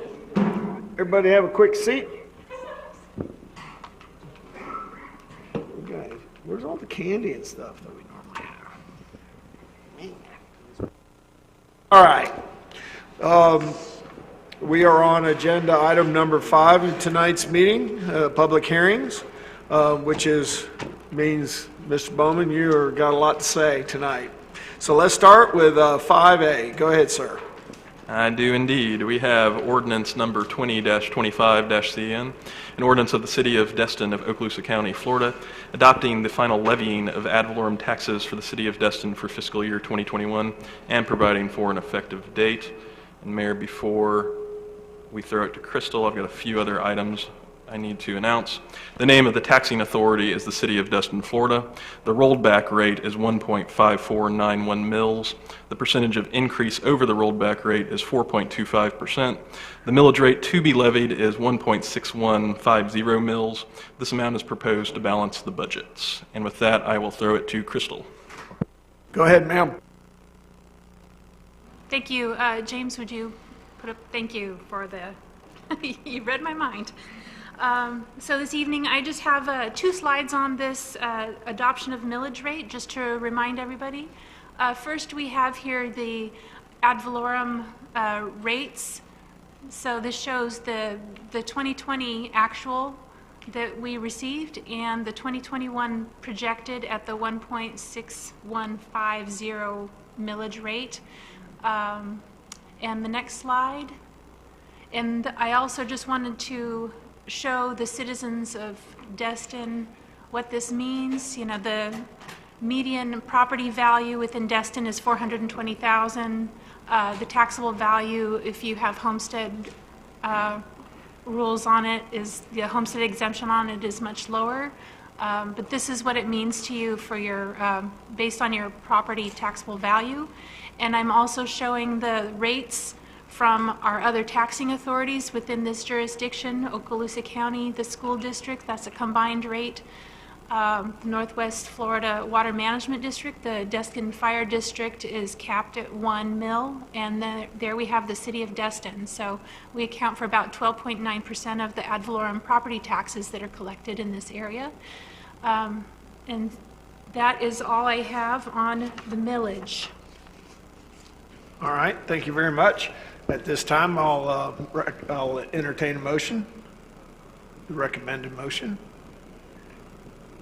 Mr. Mayor, I'll make that motion. Thank you, sir. I move the council adopt ordinance 20-25-CN on the first reading, adopting a proposed FY 2021 millage rate of 1.6150 mils, which is more than the rollback rate of 1.5491 mils by 4.25%. Okay, I have a motion. Do I have a second? I have a second. This is a public hearing, so at this time, I will open up the public hearing portion of this meeting on this particular first reading of the ordinance. Is there anyone in the room that would like to comment on this ordinance? Seeing none. Do you have anyone, Matt? No, sir. No? How about you, Ray? No, sir. We have no public comments at this time, so I'm going to close the public comment portion of it. We do have a motion and a second. Is there any questions, comments, or anything that anyone would like to make before I bring this to a vote? Seeing none, we'll go ahead and start with you, Dr. Ramswell. Yes. Mr. Mitchell. Yes. Mr. Overdeer. Yes. Mr. Yes. Yes. Mr. Marlar. Mr. Destin. Yes. And Mr. Morgan. Yes. The vote is unanimous, so moved. There you go. Next, we have item 5B. This is the first reading of ordinance number 20-26-CN, an ordinance of the City of Destin making appropriations for certain expenditures, expenses, capital improvements, and certain indebtedness of the City of Destin, Florida for the fiscal year beginning October 1, 2020 and ending September 30, 2021, and providing for an effective date, and this is a public hearing. All right, and I'll entertain a motion at this point. Mayor, Go ahead, sir. I move the council adopt ordinance 20-26-CN on first reading to provide for a balanced budget for fiscal year 2021 and schedule a second reading for September 21st, 2020. I have a motion. Do I have a Second. second? I have a second. And, Mayor, I think we do have a presentation from Crystal on this one as well. Okay, we'll go ahead and have a presentation, and Crystal, when you're done, I'll open it up for public comment. Go ahead. Okay, thank you. So I just wanted to highly summarize what was in the agenda packet. The ordinance had attached the full budget details, but here is the summary. So on the far, let's see, right-hand column, proposed budget 2021, you can see the ad valorem taxes of 8.7 million that will come in from the millage rate that we were just discussing in the first public hearing. Intergovernmental grants, I want to bring this to everyone's attention. This coming year, we have over $12 million in intergovernmental grants and interlocal agreements coming to support our budget. And other sources is 6.4 million, so we're anticipating over 27 million in revenues coming in fiscal year 2021. We are going to spend this 14 million on operations, which is approximately in line with where we've been the past few years. Debt service is dropping slightly to 2.389 million, but our capital outlay budget, that's where the bulk of these funds will be spent. And we will be dipping into the fund balance by 7.8 million.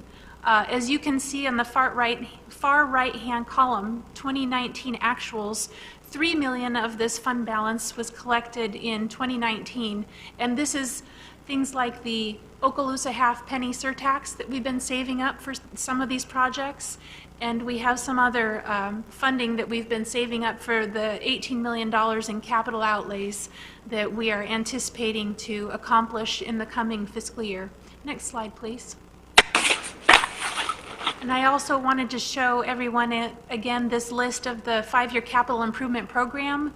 The first column in this is the fiscal year 2021. That's the 18 million in capital projects that we will be starting and encumbering in this coming year. And I just thought I would also point out, since we mentioned it just a bit ago, when Samantha was talking about the wayfinding program, I did budget 30,000 in this year, and it falls under other capital projects, and the project number is CRH 64. So I did encumber some of the Harbor CRA funds towards this wayfinding signage program, but because of the COVID, I haven't had a chance yet to catch up with the whole team to discuss timing for the rest of the wayfinding program, but we'll do that as soon as is reasonably possible. And that is all I have for this budget presentation. All right, do we have any questions or comments from the council? Want to just wait? I'll go ahead and open up the public hearing portion of it. We'll see if we get any public comments, and then you guys can weigh in at that time. So this is a public hearing, so I will look out at the audience if anybody wants to weigh in. Seeing no one here. Matt, none? Ray, any emails or texts? Seeing no comments from the public, I'll close this portion and open it up before we go to a vote to any comments or questions of our staff by council members.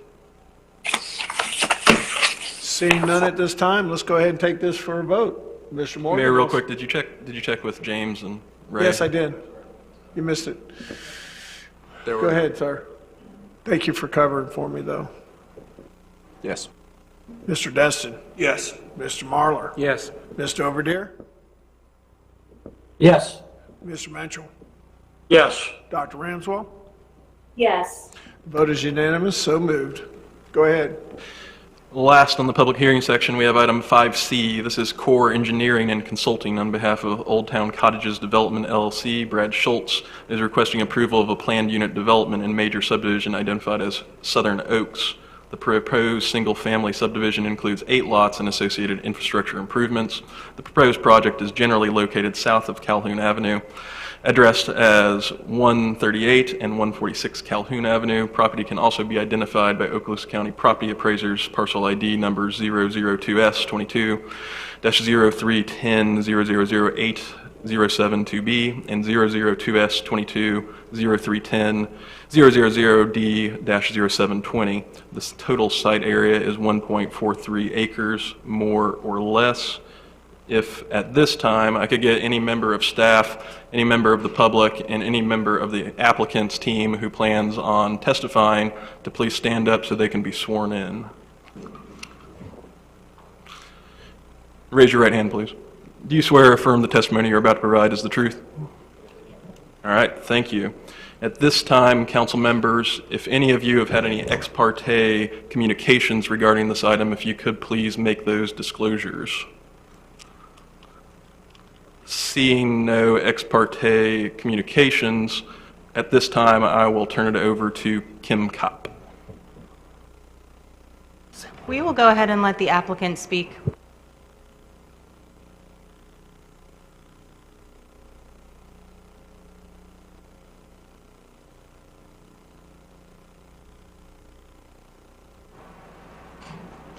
Good evening, Curtis Gwynn. I live at 4 Weeki Wachee Circle here in Destin. Basically, try to keep this short and sweet. We are here to ask for approval for Southern Oaks Destin, which is a planned unit development. I know it calls it a major subdivision, but it's only 8 lots. We've been in the process of working on this, for probably 3+ years now.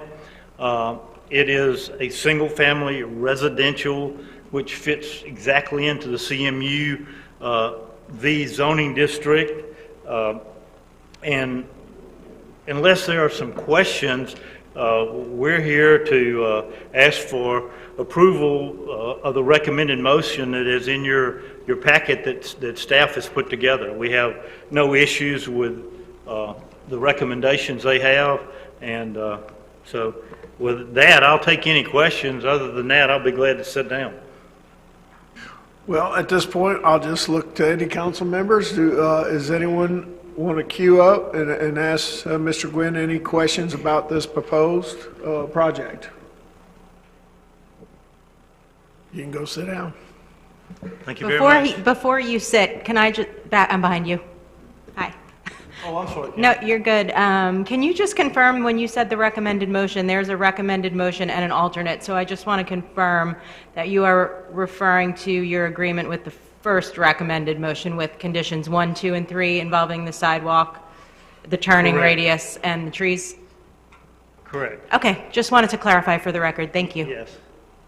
Thank you. Is there any questions concerning that exchange, guys? Ladies? All right. At this time, if we could open up the public portion. Yep, sure was. All right, seeing no further comment or questions for our presenters, I'll open it up to public comment at this point. Ms. Bell, I see you standing up, so come on up.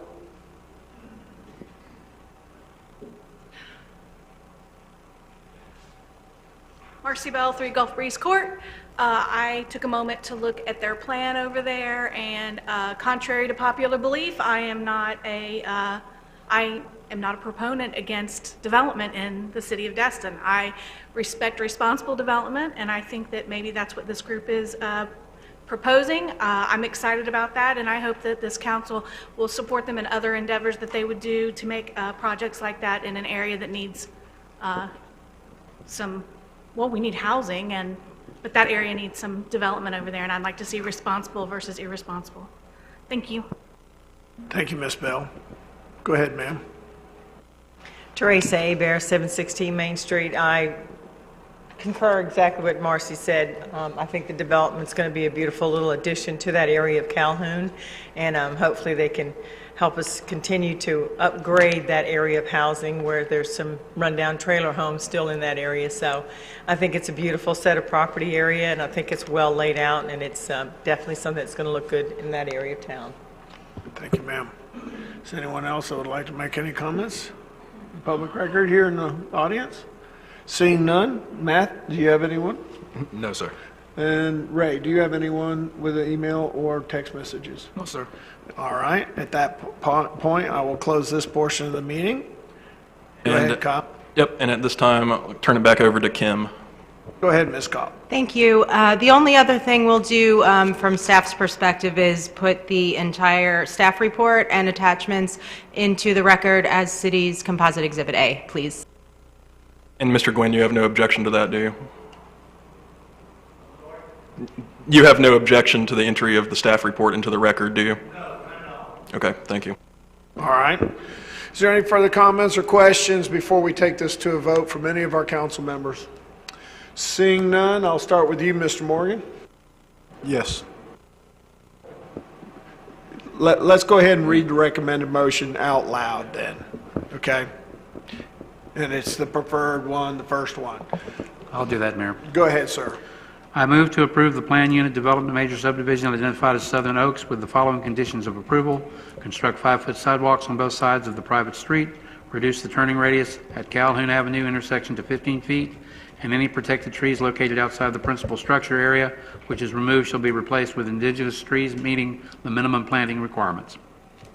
All right. Second. I have a motion, I have a second. Any further discussion? Seeing none, we'll try it again. Mr. Morgan. Yes. Mr. Destin. Yes. Mr. Marlar. Yes. Mr. Overdeer. Yes. Mr. Mitchell. Yes. Dr. Ramswell. Yes. The vote is unanimous, so moved. Congratulations, sir.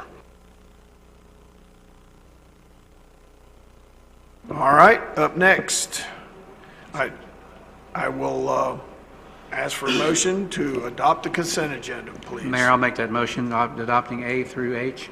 Second. I have a motion to adopt A through H on the consent agenda and a second. Is there any comments? Let's go ahead and take this to a vote. I'll start with you, Dr. Ramswell. Yes. Mr. Mitchell. Yes. Mr. Overdeer. Yes. Mr. Marlar. Yes. Mr. Destin. Yes. Mr. Morgan. Yes. Something was fast. Either your yes or your button. I'm not sure which one. The vote is unanimous, so moved.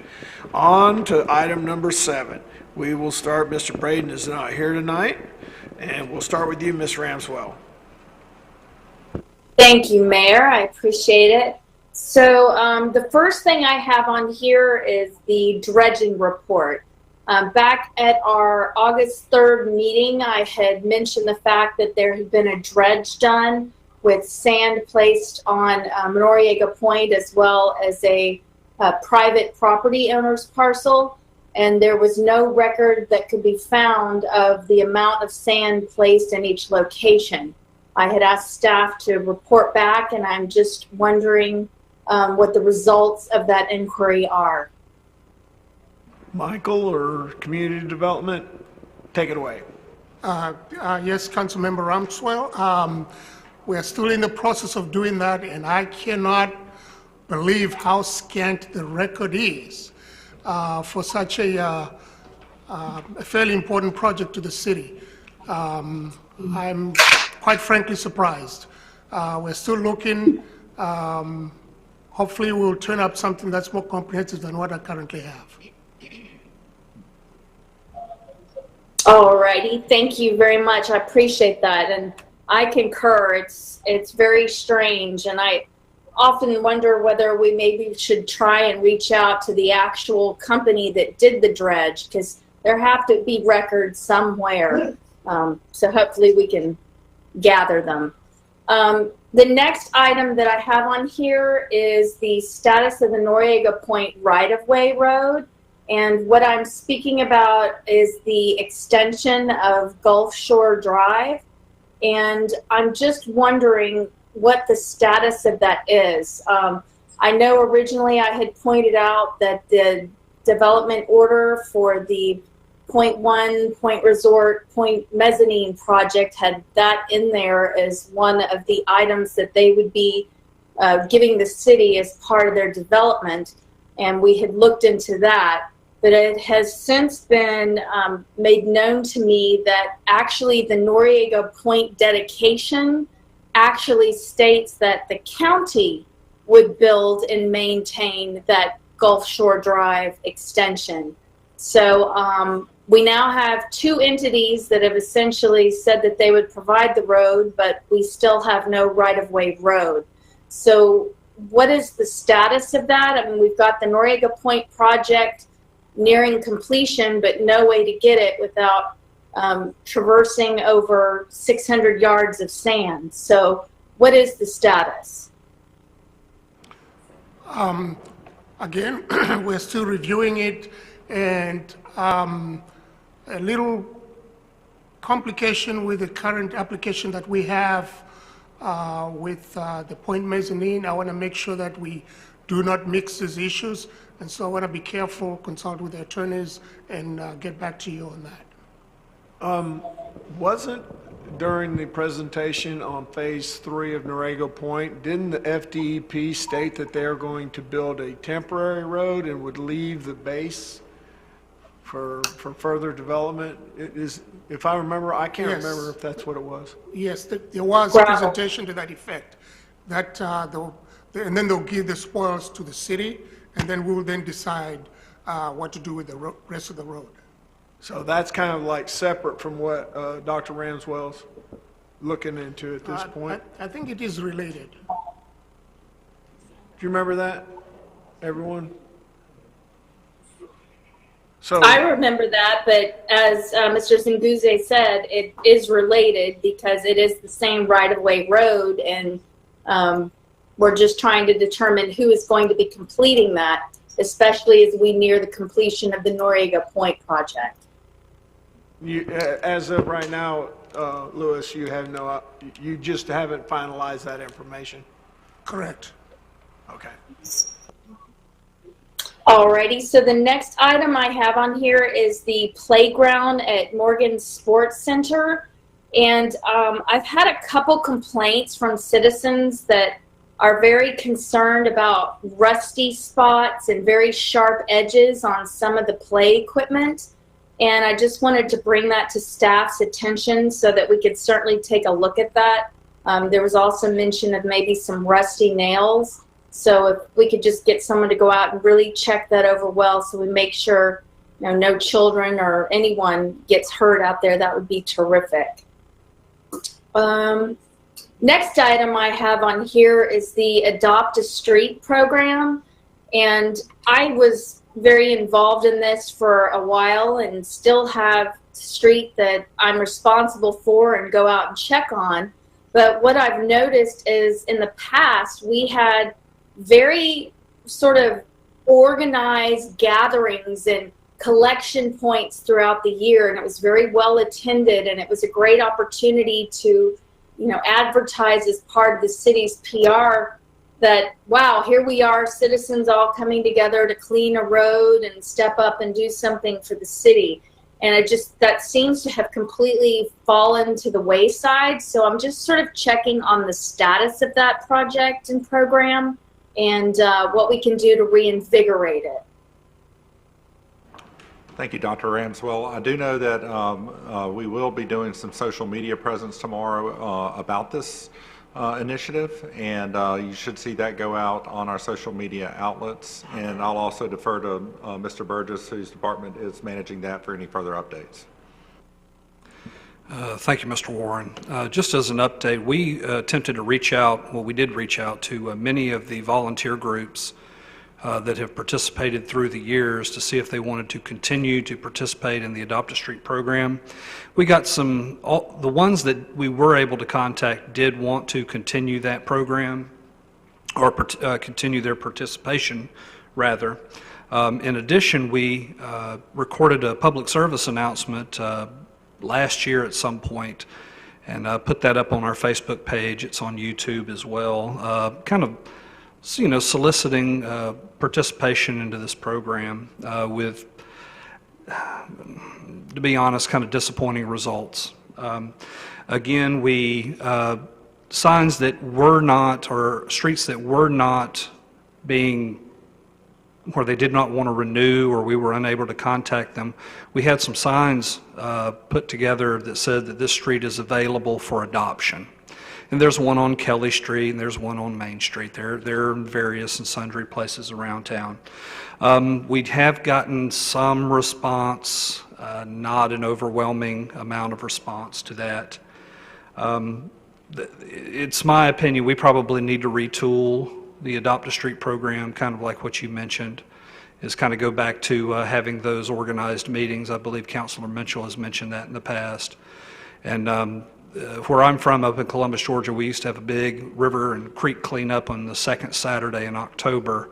And I think that might be a good idea just to have a second Saturday each quarter where we kind of do it the way that it used to be done.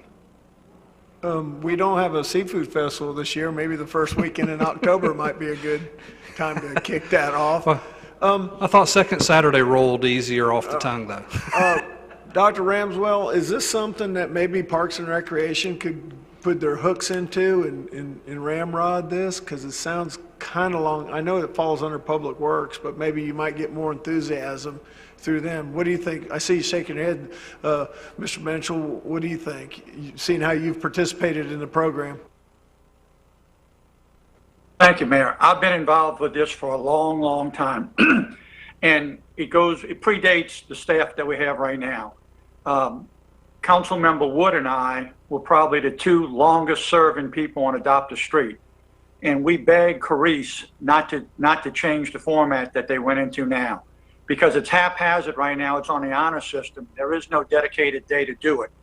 We used to, as you said, or as Dr. Ramswell said, we used to meet on a specified time, would meet at City Hall on a Saturday morning. They would issue out safety vests. They would issue out trash bags. We don't do any of that anymore. It's strictly on a volunteer basis. There's no organization whatsoever. It worked well when we had it structured. Leaving it unstructured is how it fell apart, okay? We even went to the point of saying, instead of tying up staff, there was a council member back then, or volunteers, there were public works people. You don't necessarily have to tie up the staff. Have a volunteer out there on a Saturday. There was a picture taken. It would go on the website. It was a big deal, but it was an organized deal. And bottom line is, with it not being organized, I think was its demise. Want to organize it? Yeah, so whatever staff can do, I mean, whomever wants to take charge of it and get it going again, I think this was a great program that we need to see fired up again, because there are people that are interested. I believe even Ms. Bell spoke at the beginning about how she looked into trying to get a certain one and never really got a response. So I know there is interest. We just got to fire it all up again. Sounds good, I think. Michael, would you like to weigh in? Yes, sir. Just as a note, the website that we have right now on cityofdestin.com, if you just go in the upper right-hand corner into the web, kind of the website search window, and just type the word in adopt. If you're listening right now and you're interested in adopting a street, I just thought we'd take this opportunity to kind of advertise the program. If you just type in the word adopt, the very first link that comes up is a link to the Adopt a Street program. And it says that it's for businesses and civic organizations and churches and other groups to include individuals. And that language hasn't changed. I'm not real sure what Ms. Bell was getting at, but no, individuals are certainly welcome to apply. And Council and Dr. Ramswell, staff will be happy to take a look at this and provide an update at our next available session, how we can possibly improve this program. Thank you, Webb. And I know Catherine has done such a great job with our PR and marketing that I can see this being something that she can really market well and get a whole lot of folks interested. So I'm anxious to see what comes of this rejuvenation of it. Dr. Ramswell, I'll get with Catherine and I'll do a PSA about Adopt a Street, and we'll try to help kick it off with help of staff. I'll step up to the plate, and instead of kissing babies, I'll talk about Adopt a Street program. We'll get a PSA out there, get it started. Sure, absolutely. And it could even be an opportunity to get other folks involved, like Mr. Minshall and former Councilman Woods, who were so active in it as well. So great idea. The next item I have on here is the Haas survey. And I noticed there's been a really big push lately of getting it out there, and everybody, especially locals, please go click on it and fill out the survey. Well, I went to do that and I couldn't fill it out because I'm not a tourist. It's geared for tourists. And so I just wanted to bring up the fact that I love the push and I love seeing how many people are promoting it, but it is not for the residents. And I actually spoke with Webb about it today about, maybe we need to do something similar to get feedback from the residents, and he had some good ideas, which maybe he can share again with us all publicly. I'd be happy to. We are working with the Haas Center on that survey, and you are correct that most recent survey that we have pushed out is driven toward economic data, which heavily involves our tourists and visitors. But with that said, we have been reaching out to the Haas Center to see if we can do some improvement. We did do a residential survey earlier in the year, and we got great feedback, and we really appreciate all that. But we also recognize there may be others at this current time that would like to provide their input who are residents, and we certainly don't want to exclude their opinion. So thank you for that update. We will continue to work with Haas and our public information manager to see what we can do about that. How long is the Thank survey? you. How long is the survey going to run before they? I don't have that exact answer for you. I know that there's a threshold that they need, data-wise, but I could see it running for the foreseeable future, but I don't have that information from me. I'm sorry. All right, so the last thing I have on here is the Noriega Point survey and the status. And we did receive a survey that incorporated the end of Noriega Point last week, and I know we're still missing the second part of that survey. The one thing that really concerned me when you take a look, and I requested that survey be placed in our packets tonight so everybody could take a look at it. But when you look at the survey that was just completed, and specifically the page that has the boundary detail, the parcel numbers on it are incorrect. And that to me is concerning, especially when we're paying to get a professional survey done, and we of course want to make sure all the elements in it are correct and something that we could utilize legally if necessary, but certainly for records. But when you have a survey that's given to you with parcel numbers that I'm looking at them and I even know that they're wrong, that to me is a problem. Michael, I know you have been working very hard to get these surveys completed, and I believe I sent you a note, or I sent several folks with staff a note about that issue. I'm not really sure where to go from here, other than I want to make darn sure when we're paying for something that it's done properly. Have you looked into this at all, or did I include you on that email? I honestly send so many emails I can't recall. Yes, ma'am, I was on that email thread, and I have already contacted the surveyor to have him correct that on the survey. Did he offer any explanation as to what happened? No, ma'am. Okay. It was through an All email. right. It was through email, so.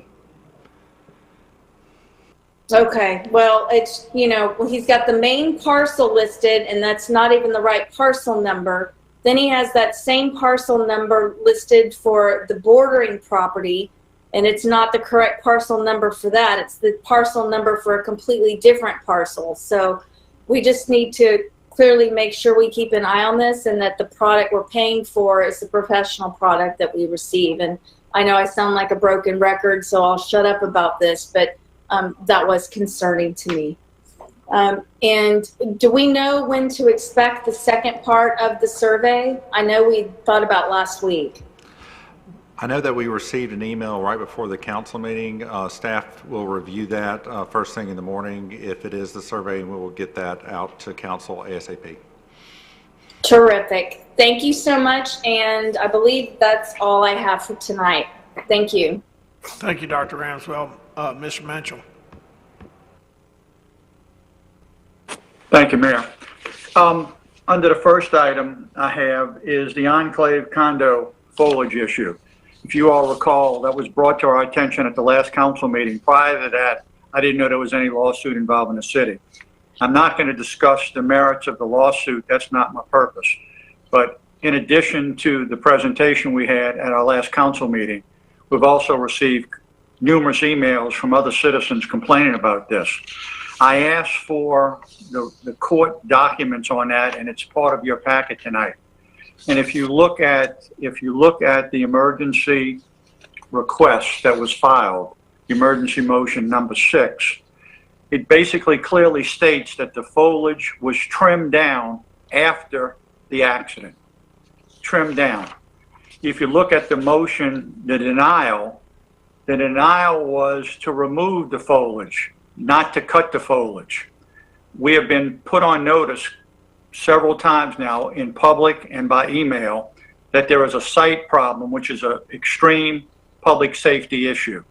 And my question to our council is, we ought to be able to draft up something to not remove the foliage like the court order says, but work in conjunction with the Enclave to trim it back. It was approved to trim back when the wreck first happened, so I don't see any reason why we couldn't trim it back.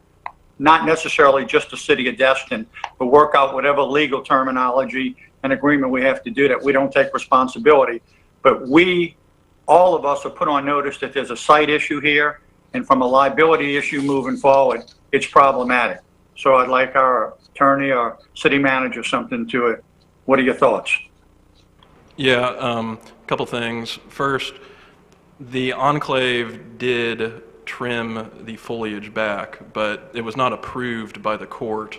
It came to the Enclave's attention that the plaintiff in the matter, who is the injured party, did plan to use that as evidence against the Enclave.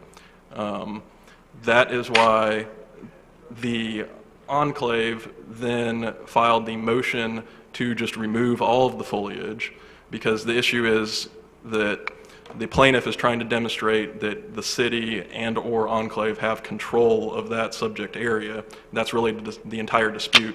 So it's really the distinction between removal and cutting of the foliage does not address that particular distinction. That distinction, whether you remove it or cut it, you demonstrate control over it by doing either of those actions. So it's not an important legal distinction.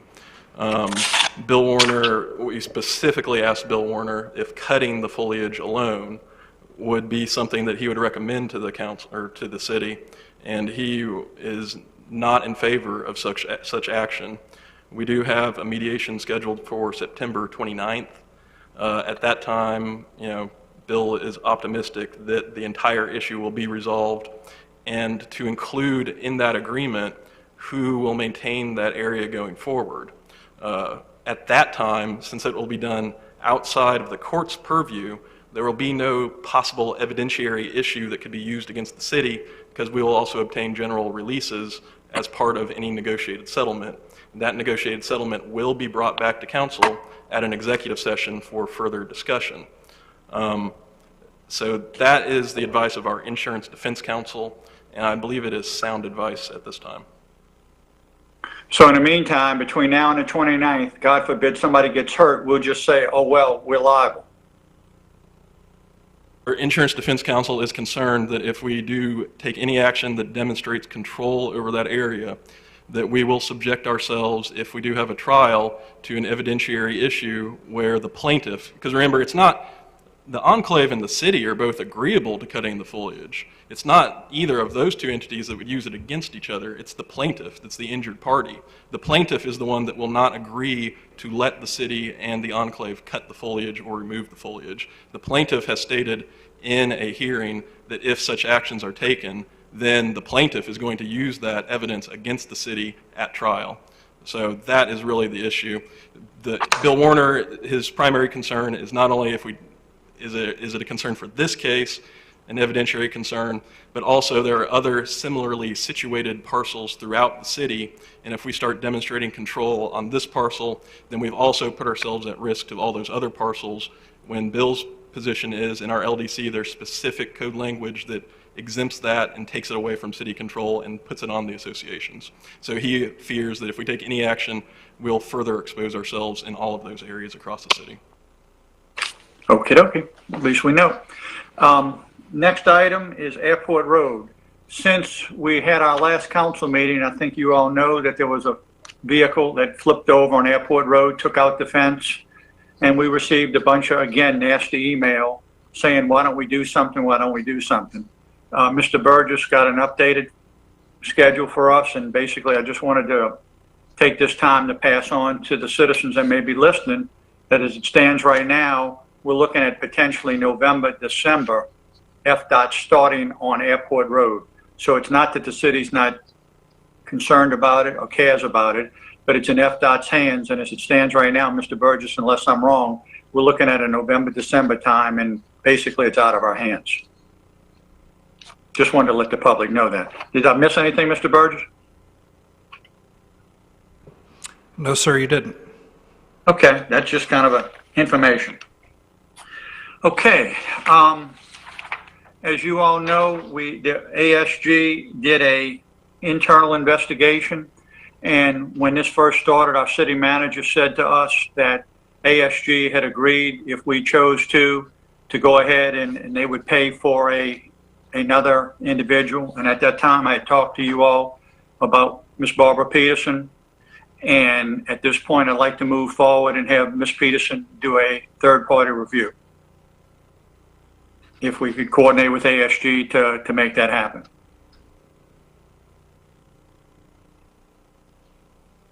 Are you making that, is that a motion, Mr. Mitchell? If it takes a motion, I don't know if we take a motion or not. The city manager told us publicly that's what was going to happen. If we need to make it a motion or however you want to handle it. I think that would fall under the purview of making a motion. Okay, well, I'd like to make a motion that the city manager contact ASG, take them up on their offer to contract with a third party, and I'm suggesting Ms. Barbara Peterson to do a review of the inquiry. I have a motion. Do I have a second? I'll second it. I have a second, and then we have discussion. Anybody have anything to say? Go ahead, Ms. Ramswell. Dr. Ramswell, I'm sorry. That's okay.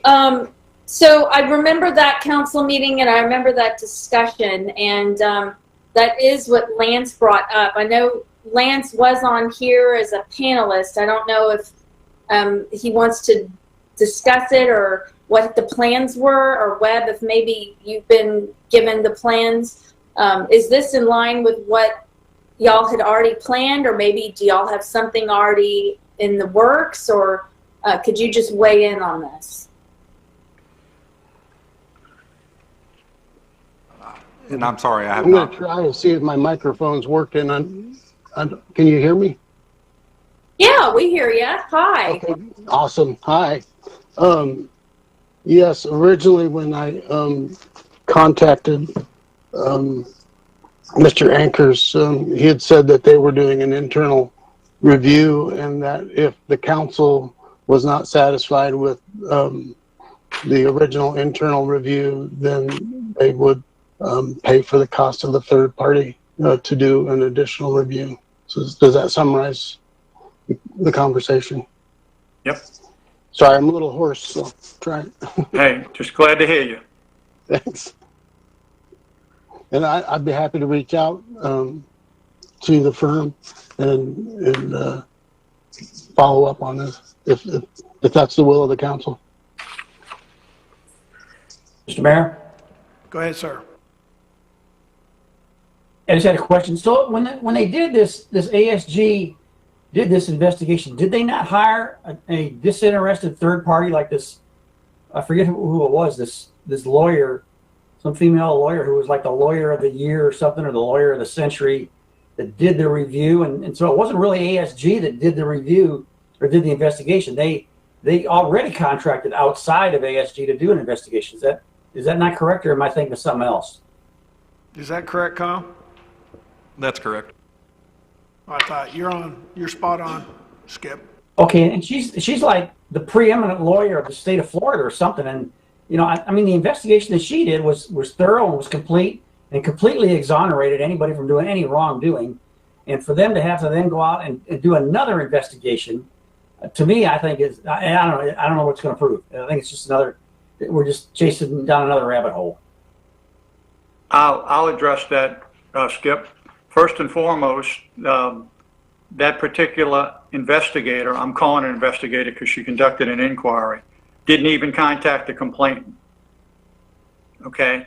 Dr. Ramswell, you were identified on that document. Were you contacted by the investigator? No, actually, I wasn't contacted by anybody. Okay. So I'm not going to sit here and cherry pick all of the discrepancies in that. I'm just asking for that review to be reviewed. They don't have to start from square one, but they can take that lawyer's document, that investigator's document, and review that for completeness. Okay, Mr. Stephen, I don't know the particulars about the complainant, but I think I read an email from the complainant that he had contacted the attorney that did the review of Mr. Bellman. Again, I just asked Dr. Ramswell, was she contacted, and she said no. I wasn't contacted. I don't think. There's several people that are noted in that document that were not contacted for any input. All right. I Any further didn't file comments? the complaint. I want to make sure that I had nothing to do with filing the complaint. So I'm not the complainant. Correct. All right. Anything else, Mr. Morgan? No, I think from the meeting when that we were referring to about Lance, the question was if the council is not satisfied with the review, then we'll go to another avenue, and I, for one, am satisfied. So. All right. Well, any further comment? Seeing none, we have a motion, we have a second, and I'll just start with you, Mr. Morgan. No. Mr. Destin? No. Mr. Marler? No. Mr. Overdeer? No.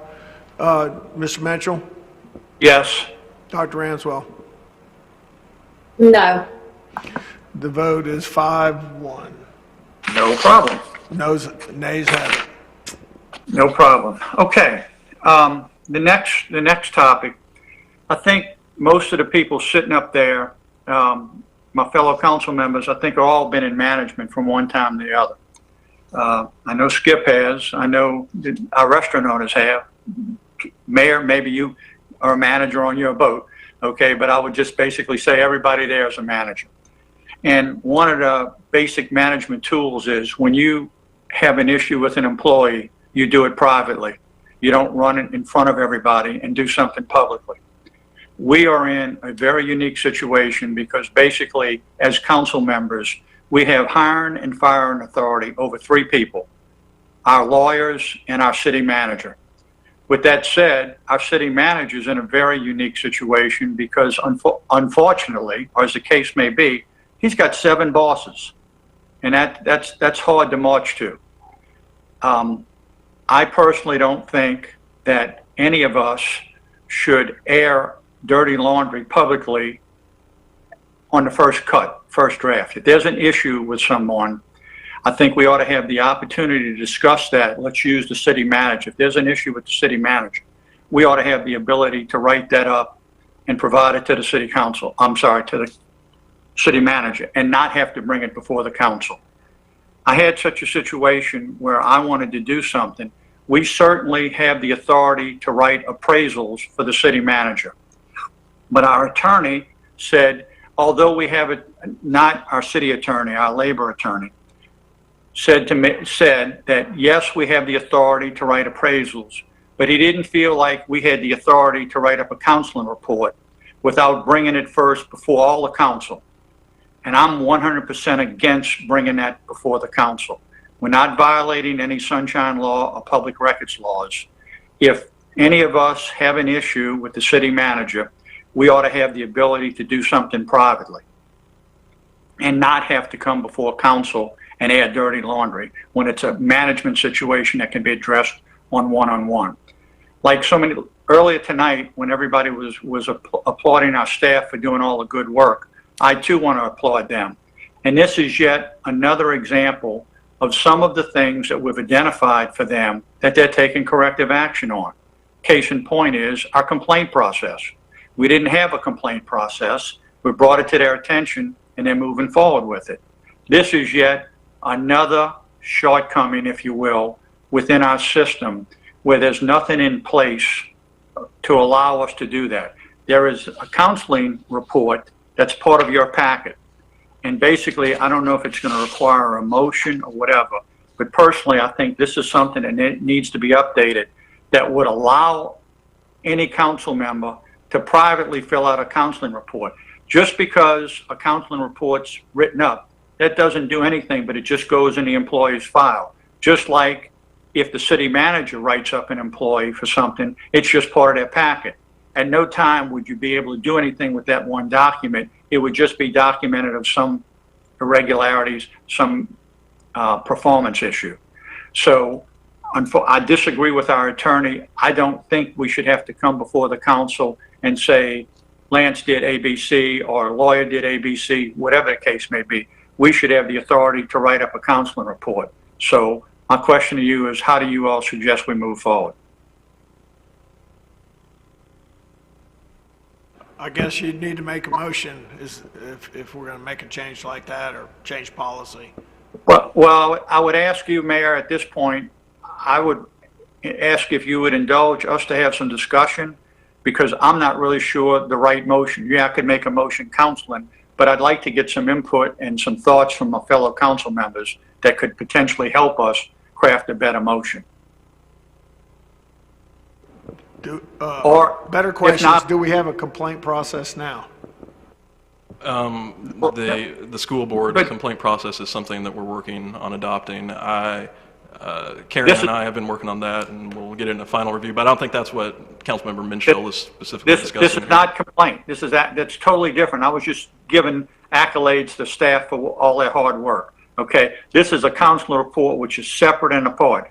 Each and every one of us has the authority, and we were just requested recently to do appraisals on the city manager. Well, if we could do an appraisal, we should certainly be able to write up a counseling report. But our labor attorney thinks that, no, we should bring the dirty laundry out in front of her, and I'm against that. I don't think we should have to do that when it's an individual thing where I'm having an issue with an individual. I want to document it, have a closed-door session with them, and it should not come before council. So the only question here is, I'm just trying to get the counseling report approved for us to utilize it if we need to. Now, if you want me to do a motion to that, I'll be glad to, or if you want to have some discussion. I don't see any way around furthering the discussion without a motion. I may be wrong. Okay, I'll make a okay, that's fine. I'll make a motion that the city council be authorized to use a counseling report on our 3 employees that we have hiring and firing, basically, over. We certainly wouldn't have the authority to do it over any staff member. It's the 3 people that we hire and fire. Okay. Okay. Do you want to add to that? That is the motion? Yes, sir. Okay. So we have a motion. Do we have a second? I'll second it for discussion. All right. We have a second. Then that's what we shall do, because that's the purpose of the motion, was to have discussion. So who would like to start? I just want to, the only thing I bring up is I believe our charter pretty much spells out exactly the way it's supposed to go. I mean, that would be a charter amendment if I'm correct, because we have the arbitration. As my understanding is that we can hire and fire the attorneys or the city manager without any cause. But I've never, in my 16 years up here, have never had a problem with having a one-on-one discussion with the city manager about any issues that we had to bring it before the council unless it was a hire-fire situation. And since I've been through 5 city managers in my 16 years, I think I can pretty well state how those go. Mayor, let me just interject one thing, if you would, please. in regards to Councilmember Marler, how many city attorneys have you fired? Okay, unfortunately, several of them. And my point on this is, if there's a minor infraction that any city council member feels has happened, okay, I'm trying not to get into any specifics. We have the authority, okay, already have the authority to write up appraisals, 2 appraisals a year on the city manager, okay. In between that time, if an issue comes up where you want to document something for the city manager, that way, hypothetically, I don't get up there in front of a council and say, I'll make a motion to fire so-and-so. Well, what documentation do you have? Why are you making that allegation? Well, you have to have documentation in a personnel folder, just like any other employee in the city. So all this is a professional step to be able to document something if it ever comes up. This is just another area that we're deficient in. That's it. Okay, go ahead, sir. Steve, I don't know if I agree completely with the analysis there. If you need documents and you're upset with a city manager or an attorney, you just send an email documenting your complaint to them. And if it goes nowhere, then you take your document and you bring it into a public meeting and you explain to the rest of your council members that you share with this dais with. And if your argument's persuasive, then you'll have a majority vote to do whatever you need to do, be it a reprimand or a firing. I don't understand why this process is necessary to create an extra set of documents that any individual can then send to some folder. I'm just not following it. Well, the answer to that is, Parker, is every city employee is subject to a counseling report. Okay, every city employee. Okay, that's how you document something in order to take corrective action, put somebody in a performance improvement plan, whatever the case may be. We're not requiring anybody doing anything. This is just one document that the city doesn't have, like so many other things that we've identified. And that's why I brought up the example of the complaint process. We didn't have one in our toolbox. This is just strictly something to document something officially to go in a personnel file. If there's no issues, my big thing is, from a management standpoint, I personally don't want to come before council and say something that so-and-so did this, okay? Because you know what? When you make a statement like that, whether it's true or not, you taint that individual, potentially. And I believe very strongly in privacy in this situation, and as a manager for a long time, you don't do these things publicly. You do them privately. And this is just a tool in a toolbox to use if the situation would dictate. Yeah, Steve, I hear your point. I hear your points, but you know, this is a different animal. We have 7 members who are elected by the public to do this in a transparent manner, and we have our 3 folks that we hire and fire. Look, it's the nature of the beast. This is politics. Every 2 years you're going to get a new mix of these 7 seats that are going to, under your plans, going to continue putting letters of counseling into this personnel file that we're going to create. You know, it's just, I don't understand it. I can't support it. Well, and I'm not going to take a lot of time. Let me just try to speak to your thing. Number one, nobody's required to do anything, but let's just use a hypothetical thing, Parker. Let's say you had an issue with the city manager and you privately went in his office and discussed it with him. And time went on and he didn't correct it. Okay, it was something, we all have conversations with the city manager, but you had an issue with something that he did, okay? And you document that, okay? You're not accusing anything, it's just something in a personnel file, okay? When you leave and then somebody's taking your seat and they go in and they look in his personnel file and they say, gee, guess what? He's been written up for these things 4 times. Those are the kind of things that happen in any organization. So that's all. It's written up by one manager that can always be one of 7 managers that has always got the potential to be politically motivated to do anything. I'm not suggesting that any one of us would do such a thing, but that's the nature of politics. The system is built to be transparent so that it fleshes that out, so you don't end up having just a giant mess of a personnel file that has everybody's nitpicky stuff inside of it. Well, is there So anyone else can want to weigh someone in? tell me Go ahead, how Dr. the Ramswell. Go So ahead. can someone tell me how the annual evaluations and the mid-year evaluations fit into all this? Because I can see what Parker's talking about in terms of transparency, but I also see what Steve is talking about in terms of needing documentation and trying to prevent perhaps a firing by having notifications in a formal manner. But are our evaluations transparent? I don't know that they are ever presented publicly. So can y'all discuss that a little? No. This to do this is not to prevent someone from getting fired. The intent of this is to build a case against somebody to fire them. So that's not. Otherwise, the review process twice a year takes care of the other issue you're talking about. So this is basically an attempt to build a case against somebody based on your particular opinion if you're the person that has grievances with a city manager.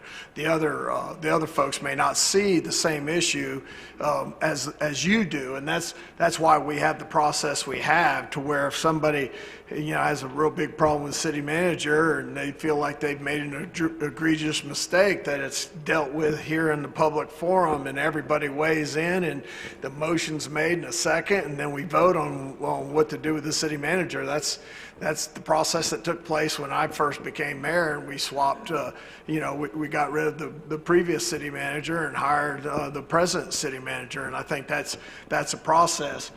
That's my 2 cents. I want to give any further comments to anyone that hasn't spoke at this point, and then we're going to go ahead and take this to a vote. And I'm going to say one other thing real quick. Okay, and then I got 2 more people, and we're going to take this to a vote. Go ahead. This is not just a gotcha. On the contrary, the other side of that is certainly it could be used for that, but the other side of it is it also allows a manager to talk to his employee and show the employee that they're serious about it, and then sometimes it serves as a motivation for corrective actions. Okay, that's all. So again, this is just something in our toolbox that we're lacking. You go to any other government organization, it's just like the last meeting I talked about trip reports.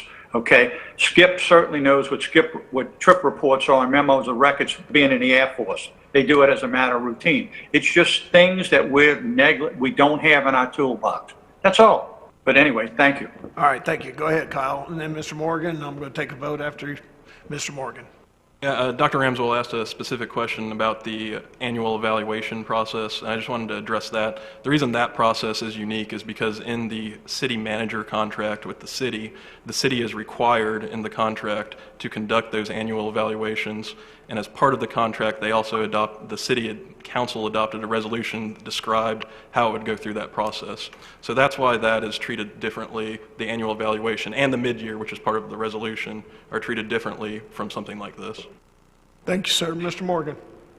Yeah, thanks. I've always operated under the assumption when dealing with Lance is our 3rd city manager in my 4 years, which is not a great track record for me. But I've always operated under the assumption that Lance is not my employee as an individual, but he's the employee of this council as a body. And so anything he's not comfortable with doing for something I ask personally, and if Lance wants to bring it before the council, I completely understand. I have no individual hiring or firing power over any employee in this city, and so I operate under the assumption that we can't do anything as a city council person without the majority of this council, and so I think that's probably the best way to operate under when dealing with the employees of the city council, not as Chatham, Morgan, Destin City Councilman.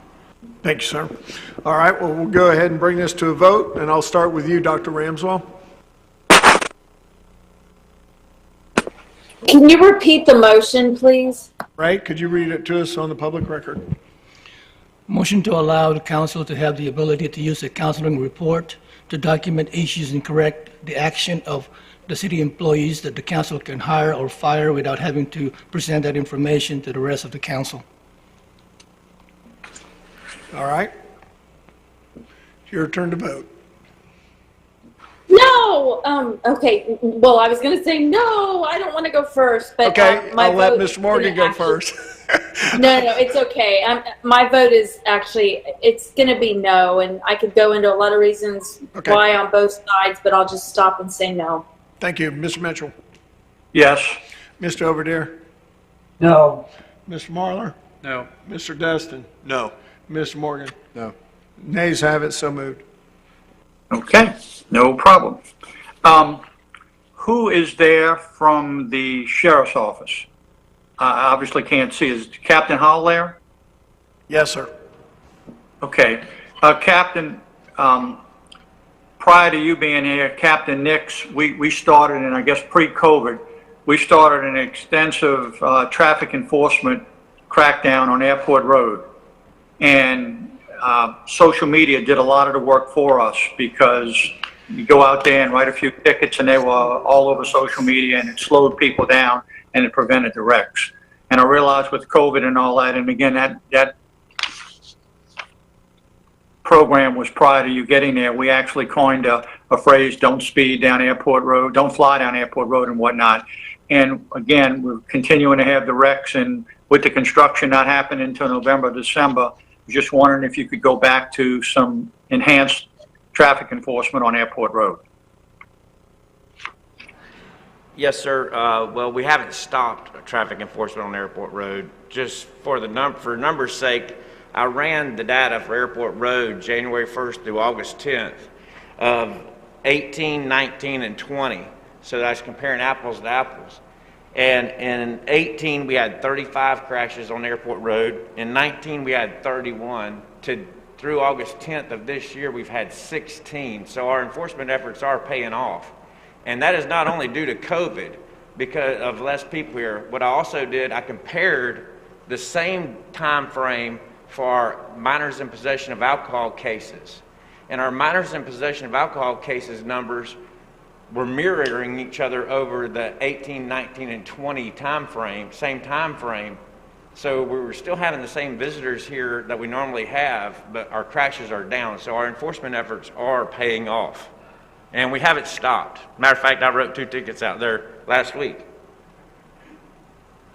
Okay, that's great. No, just again, we catching a lot of emails about all the crashes, and just wanted to discuss that. The other thing is, and this is just a question because I don't know, and again, the transition between you and Captain Nix, and again, with our city manager being out, but on hot button type things, shootings, more than routine calls, Captain Nix would text the city manager, and he would turn around and text it to us. I don't know if you're doing that, and because the city manager was out, we're not getting it, or if you didn't get that request, but on those hot button things, we'd like to know about them before we read about them in the paper. That is still happening. Okay, and it could have happened because obviously our city manager was out sick, and we may not have gotten it. That was just a question. It's still happening, but remember, I want to make sure I get accurate data to you, accurate information, and some things have to be delayed. Like, for example, if you go to Publix and your son is drowning in the swimming pool and you haven't made it home yet for us to make notifications to, we can't blast all that. In the world we live in today with social media, we have to take precautions on how information is released. So I don't notify them immediately if I don't have good details and if everyone has been made aware of the situation that needs to be made aware of the situation. No problem. Again, thank you. Appreciate it. Yes, sir. Okay. Lance, I know we had the Wayfind presentation tonight, which was fantastic, but what's the status right now of the possible, that we've been talking about a couple of meetings about the temporary welcome signs, the blue signs like Adopt a Street? This is Webb here, Mr. Mitchell. Michael Burgess is prepared to provide an update on that.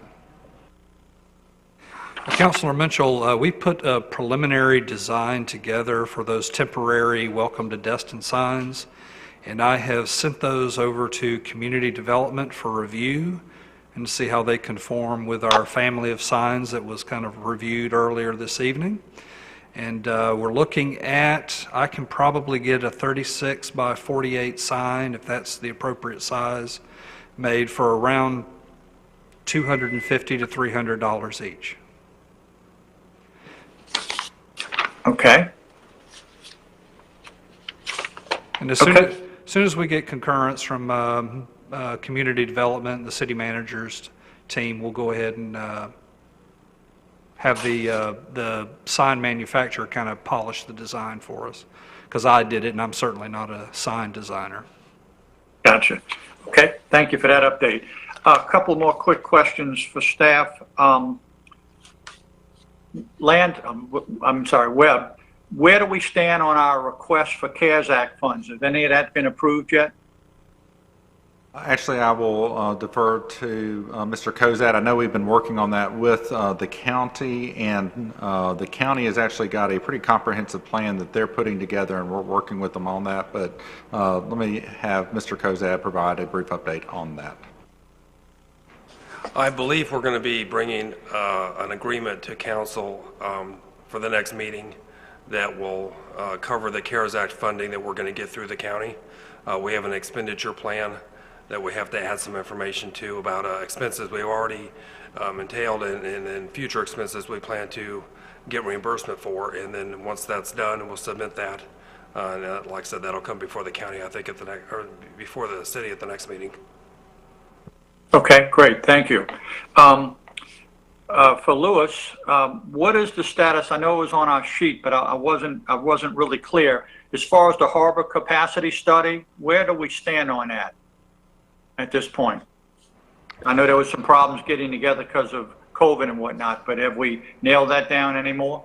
Not quite as far as that is concerned. However, on another front related to that is that our survey proposal is being reviewed by the Office of Budget and Management in Washington, D.C. And I'm told that perhaps we should have a response from them in a couple of weeks, at which point our committee that you formed will be getting together and reviewing that survey for distribution early in the spring next year. Okay, fantastic, thank you. For item number 10, the update on 309 for our city attorney, can you give me an update on that, please? Yeah, an associate in my office is working on assembling the necessary documentation, and also requires drafting quite a bit of documentation. I did ask her where she was at this morning. She said she thought by the end of the week she'd have finished her portion of that, at which point she'll submit it to me, and I will review it and put it in a final form and submit it to the AG. So probably within the next couple of weeks here, that will get submitted. Okay, so you're able to do that. You don't have to bring it back before council, correct? Not unless council wants me to. No, we had told you to do it, but I just didn't know what the protocol was. Okay. Okay, very good. That's all I have tonight, Mayor. Thank you. Thank you, Mr. Mitchell. Mr. Overdeer. Nothing tonight, Mr. Mayor. Thank you. Mr. Marler. Thank you, Mayor. Michael, y'all, somebody put that picture up. Okay, I initiated this a while back and didn't get good response, so I tried it again with Mr. Burgess, and we came up with the solution. We hope it'll work, but I'll need the council's authorization to do it. Currently, if you look at forget the dark lines, but currently 4th Street intersects with 1st Street. We're almost at the intersection of Benning Drive. This is a result of the fact that 4th Street always curved that way. 1st Street was not completed and dead-end at the last house down on the, dead-ended further back because it was a swampy area. The problem that we're existing today is that the way it's configured, there is a line of sight problem. You have to really turn your head toward the right to see that nothing's coming down 1st Street, such as a boat and a boat trailer. Then you have to turn back to your left to see if the same thing's happening, and then turn back again, and what happens is 9 times out of 10 there's going to be a car coming that you didn't see coming across from that little short part of Cybert over the Benning Drive hump. The way the road is also configured, if you notice that there's a driveway in the wooded area that coincides with an asphalted area that ties in with First Street. GNS Boats was there at one time in the wooded area in the barn there, then they built the larger boats that some are in Destin. And what happened there is it was easier for them to go straight across and make one turn instead of trying to make a curve and turn right backwards to get to First Street. So Mr. Burgess has contacted the engineers, and they came up with this plan. We eliminate the little curve area, turn 4th Street into First Street a little bit further down the line to give a better line of sight where you only have to go left and right instead of having to crane your neck, so to speak. But I need council's approval to do the engineering study. Mr. Burgess, if you want to add anything to that. Okay, yes, Councilor Marler. It's hard to talk with a mask on. I reached out to Baskerville Donovan for a scope of work and a quote to do this work for surveying and design, and that did come back at, I believe it was $23,025 to do the surveying and design work for this. Cost of construction, that can be determined once we have a design. Okay, at that point, I'll make the motion that we hire the Baskerville and Donovan to do the survey. I have a motion. Do I have a second? I'll second that. Okay, I got a second by Dr. Ramswell. Any discussion? Yeah, I have a question. Go ahead, sir. Was that put out for a competitive bid? Mr. Burgess? No, sir, it wasn't. I just reached out to one of our engineering firms. I believe Kyle, and please correct me if I'm wrong, you can't go out for quotes for engineering services like that. Well, it depends on the monetary thresholds. Assuming this doesn't reach that particular monetary thresholds, right, we are allowed to use our continuing services contractors on it, which I assume the process you've engaged in here. What's the threshold? Yeah, where would we get the funding? Is this unbudgeted request? The threshold is, I'd have to pull up the CCNA to be able to tell you with particularity. What is this amount though, Mike? This is just for engineering and design. It's not for construction. I don't have a construction quote yet. What is the monetary amount that we'd be paying the continuing? $23,025. That's probably well below the threshold. Okay. You don't know what the threshold is? Not off the top of my head. It's in a statute. If the council wishes, I can approach our other continuing services contractors for quotes. Mm-hmm. I see. Well, we've got to approach a single continuing service contractor. We can't bid it out like that when we're not engaging in a competitive bidding process. So. Why wouldn't we just put this out for a bid? We are permitted to bid it. Mike, can we talk about this after the meeting? It sounds like we've got some issues here with this particular process that we need to work through. We can do that. Do I need to withdraw the motion and make it at the next meeting, or? Yeah, Councilmember Marler, if you. I'll continue. I'd like to continue this next meeting. Okay, so noted. Oh, and I'm sorry. And the other thing that was brought up, I did talk with Mr. Buckingham earlier today, so I had Ms. Kopp help me figure this out. So I make the motion to amend the LDC to allow short-term rental RV resort to the CMVU. I'll make that as a motion. Of course, I think that's to direct staff to do that. And then Ms. Kopp said that we had to have a council sponsor, so I'll be the sponsor. Okay, I got a motion. Do I have a second? I'll second. All right, we have a second. Any comments, or go ahead, Mr. Morgan.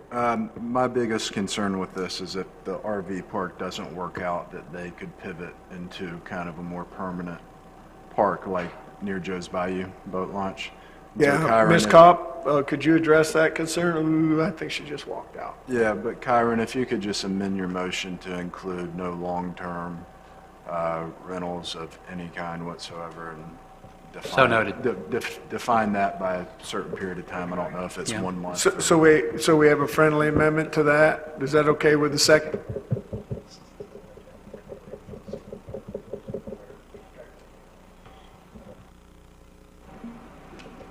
who had the second on that? Steve. Steve, are you okay with that addition to the motion of no long-term rentals at the RV park, short-term only? Definitely. I asked Mr. Buckingham that question when we were speaking. Gee, I definitely agree with that.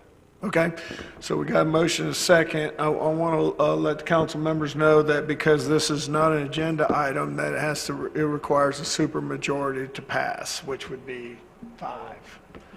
Basically 5. Okay, is any other comments, discussion? Because this will come back before us some more, so, for a final vote. So, seeing none, I'll just pass it on to you, Mr. Morgan. Yes. Yes. Go ahead, Mr. Destin. Yes. Mr. Marlar. Yes. Mr. Overdeer. Yes. Mr. Mitchell. Yes. Dr. Ramswell. Yes. Ayes have it, so moved. Is that it? Okay, on to Mr. Destin. Nothing tonight, Mayor. Mr. Morgan. Thank you, Mayor. I brought up Sunday parking a couple months ago at the Marlar Street lot. Mr. Braden was concerned about the parking contracts that the people requesting the lots for the people who were requesting the parking contracts they had exclude all their parking agreements, exclude the hours all day Sunday until 1 p.m. So the parking contracts are not an issue, and then the attorneys also researched some establishment clause issues, and they said as long as the parking is available for free to all of Destin residents, we're not in any, there's no problem there. And then just, and the Marlar Street lot has always kind of bothered me a little bit. Sunday night, Labor Day, we all know how busy it was in Destin, and it was maybe 20% occupancy at about 10 p.m. And so it's not being used to its full potential, and it's certainly not generating a whole lot of revenue for the city. Year to date on Sundays, the Marlar Street lot has generated only $1,800. And then you have fees and passports take from that. And so if you extrapolate the hours on Sunday between 7 a.m. and 1 p.m., roughly 20% of the day, you're talking about $360 of revenue. And so I think it's a way to, one, encourage attendance at this church. It's going to benefit the local businesses in the surrounding area for Sunday lunch for the restaurants, and it's a parking lot that isn't being used anyways, especially during that time period. So I would move to waive the parking fees at Marlar Street parking lot on Sunday until 1 p.m. Okay, I have a motion. Do I have a second? I got a second. Any further comments? Seeing none, we'll go ahead and take this to a vote. Dr. Ramswell? Yes. Mr. Mitchell? Yes. Mr. Overdeer? Yes. Mr. Marlar? Yes. Mr. Destin? Yes. And Mr. Morgan? Yes. So moved. Ayes have it. Mayor, may I ask a quick question? It may take a little bit of time for us to work out the logistics on that, so could we? Yeah. Just want to make sure we have a little bit of time to make sure we are able to roll this out properly. Yeah, I can't change the motion now, but I'll give you all the benefit of the doubt that we'll get it done at some point. We will work hard and get that done ASAP. Thank And you. just, we'll make an announcement when it's ready. And this is, I'm not going to be on the council. I've got 4 more meetings, but, the Marlar Street lot is prime real estate in the city of Destin, and it is not being used. And so for the people who are staying on this council, I would seriously consider doing something with it because it's such great property, and it's not used like the parking near the bridge, and it's not used like our beach parking. And so I would just like to see that property used somehow. And I think the money it raises for the city, I think it would benefit the businesses and the community at large. Well, according to our code that I think that we follow with the parking garages, the first level is supposed to be retail that we can rent out. So. Yeah, I know, and I understand, and Claude Perry will argue with you about parking garages on that lot all day, but people they didn't use it when it was free. you know, Oh, and so that's then we true. charge for parking and they use Oh, I it agree. less. I totally agree, but we're still trying to get parking garages. Maybe we'll make it Yeah, free and see how they use it. Yeah, but, well, it was free 2 or 3 years ago, and it was not used much then. Yeah, it could be pickleball courts, yeah. All right. Sell it and buy more beach. Well, I don't You can know, tell it's man. getting late now. Well, I would like to see it used. I would say this, Mr. Morgan, I think once we get Royal Melbourne Park actually done, where it's the gateway to our, Yeah, it may change. it may change, so, let's hope for that. Okay, no more good and bad chickens. It's my turn, and I have nothing to say. Did you mention chickens, Mayor? Roosters, right? Roosters. Yeah, I guess there are bad chickens too, but they're influenced by bad roosters. All right, I have nothing. That was enough. Ms. Kopp, I don't have anything, thank you. thank you. Mr. Bowman, Nothing for me. this is the last chance for public comment before I hit the gavel. And everybody's gone. Anybody over there, Matt? No, sir. How about you, Ray? Meeting adjourned.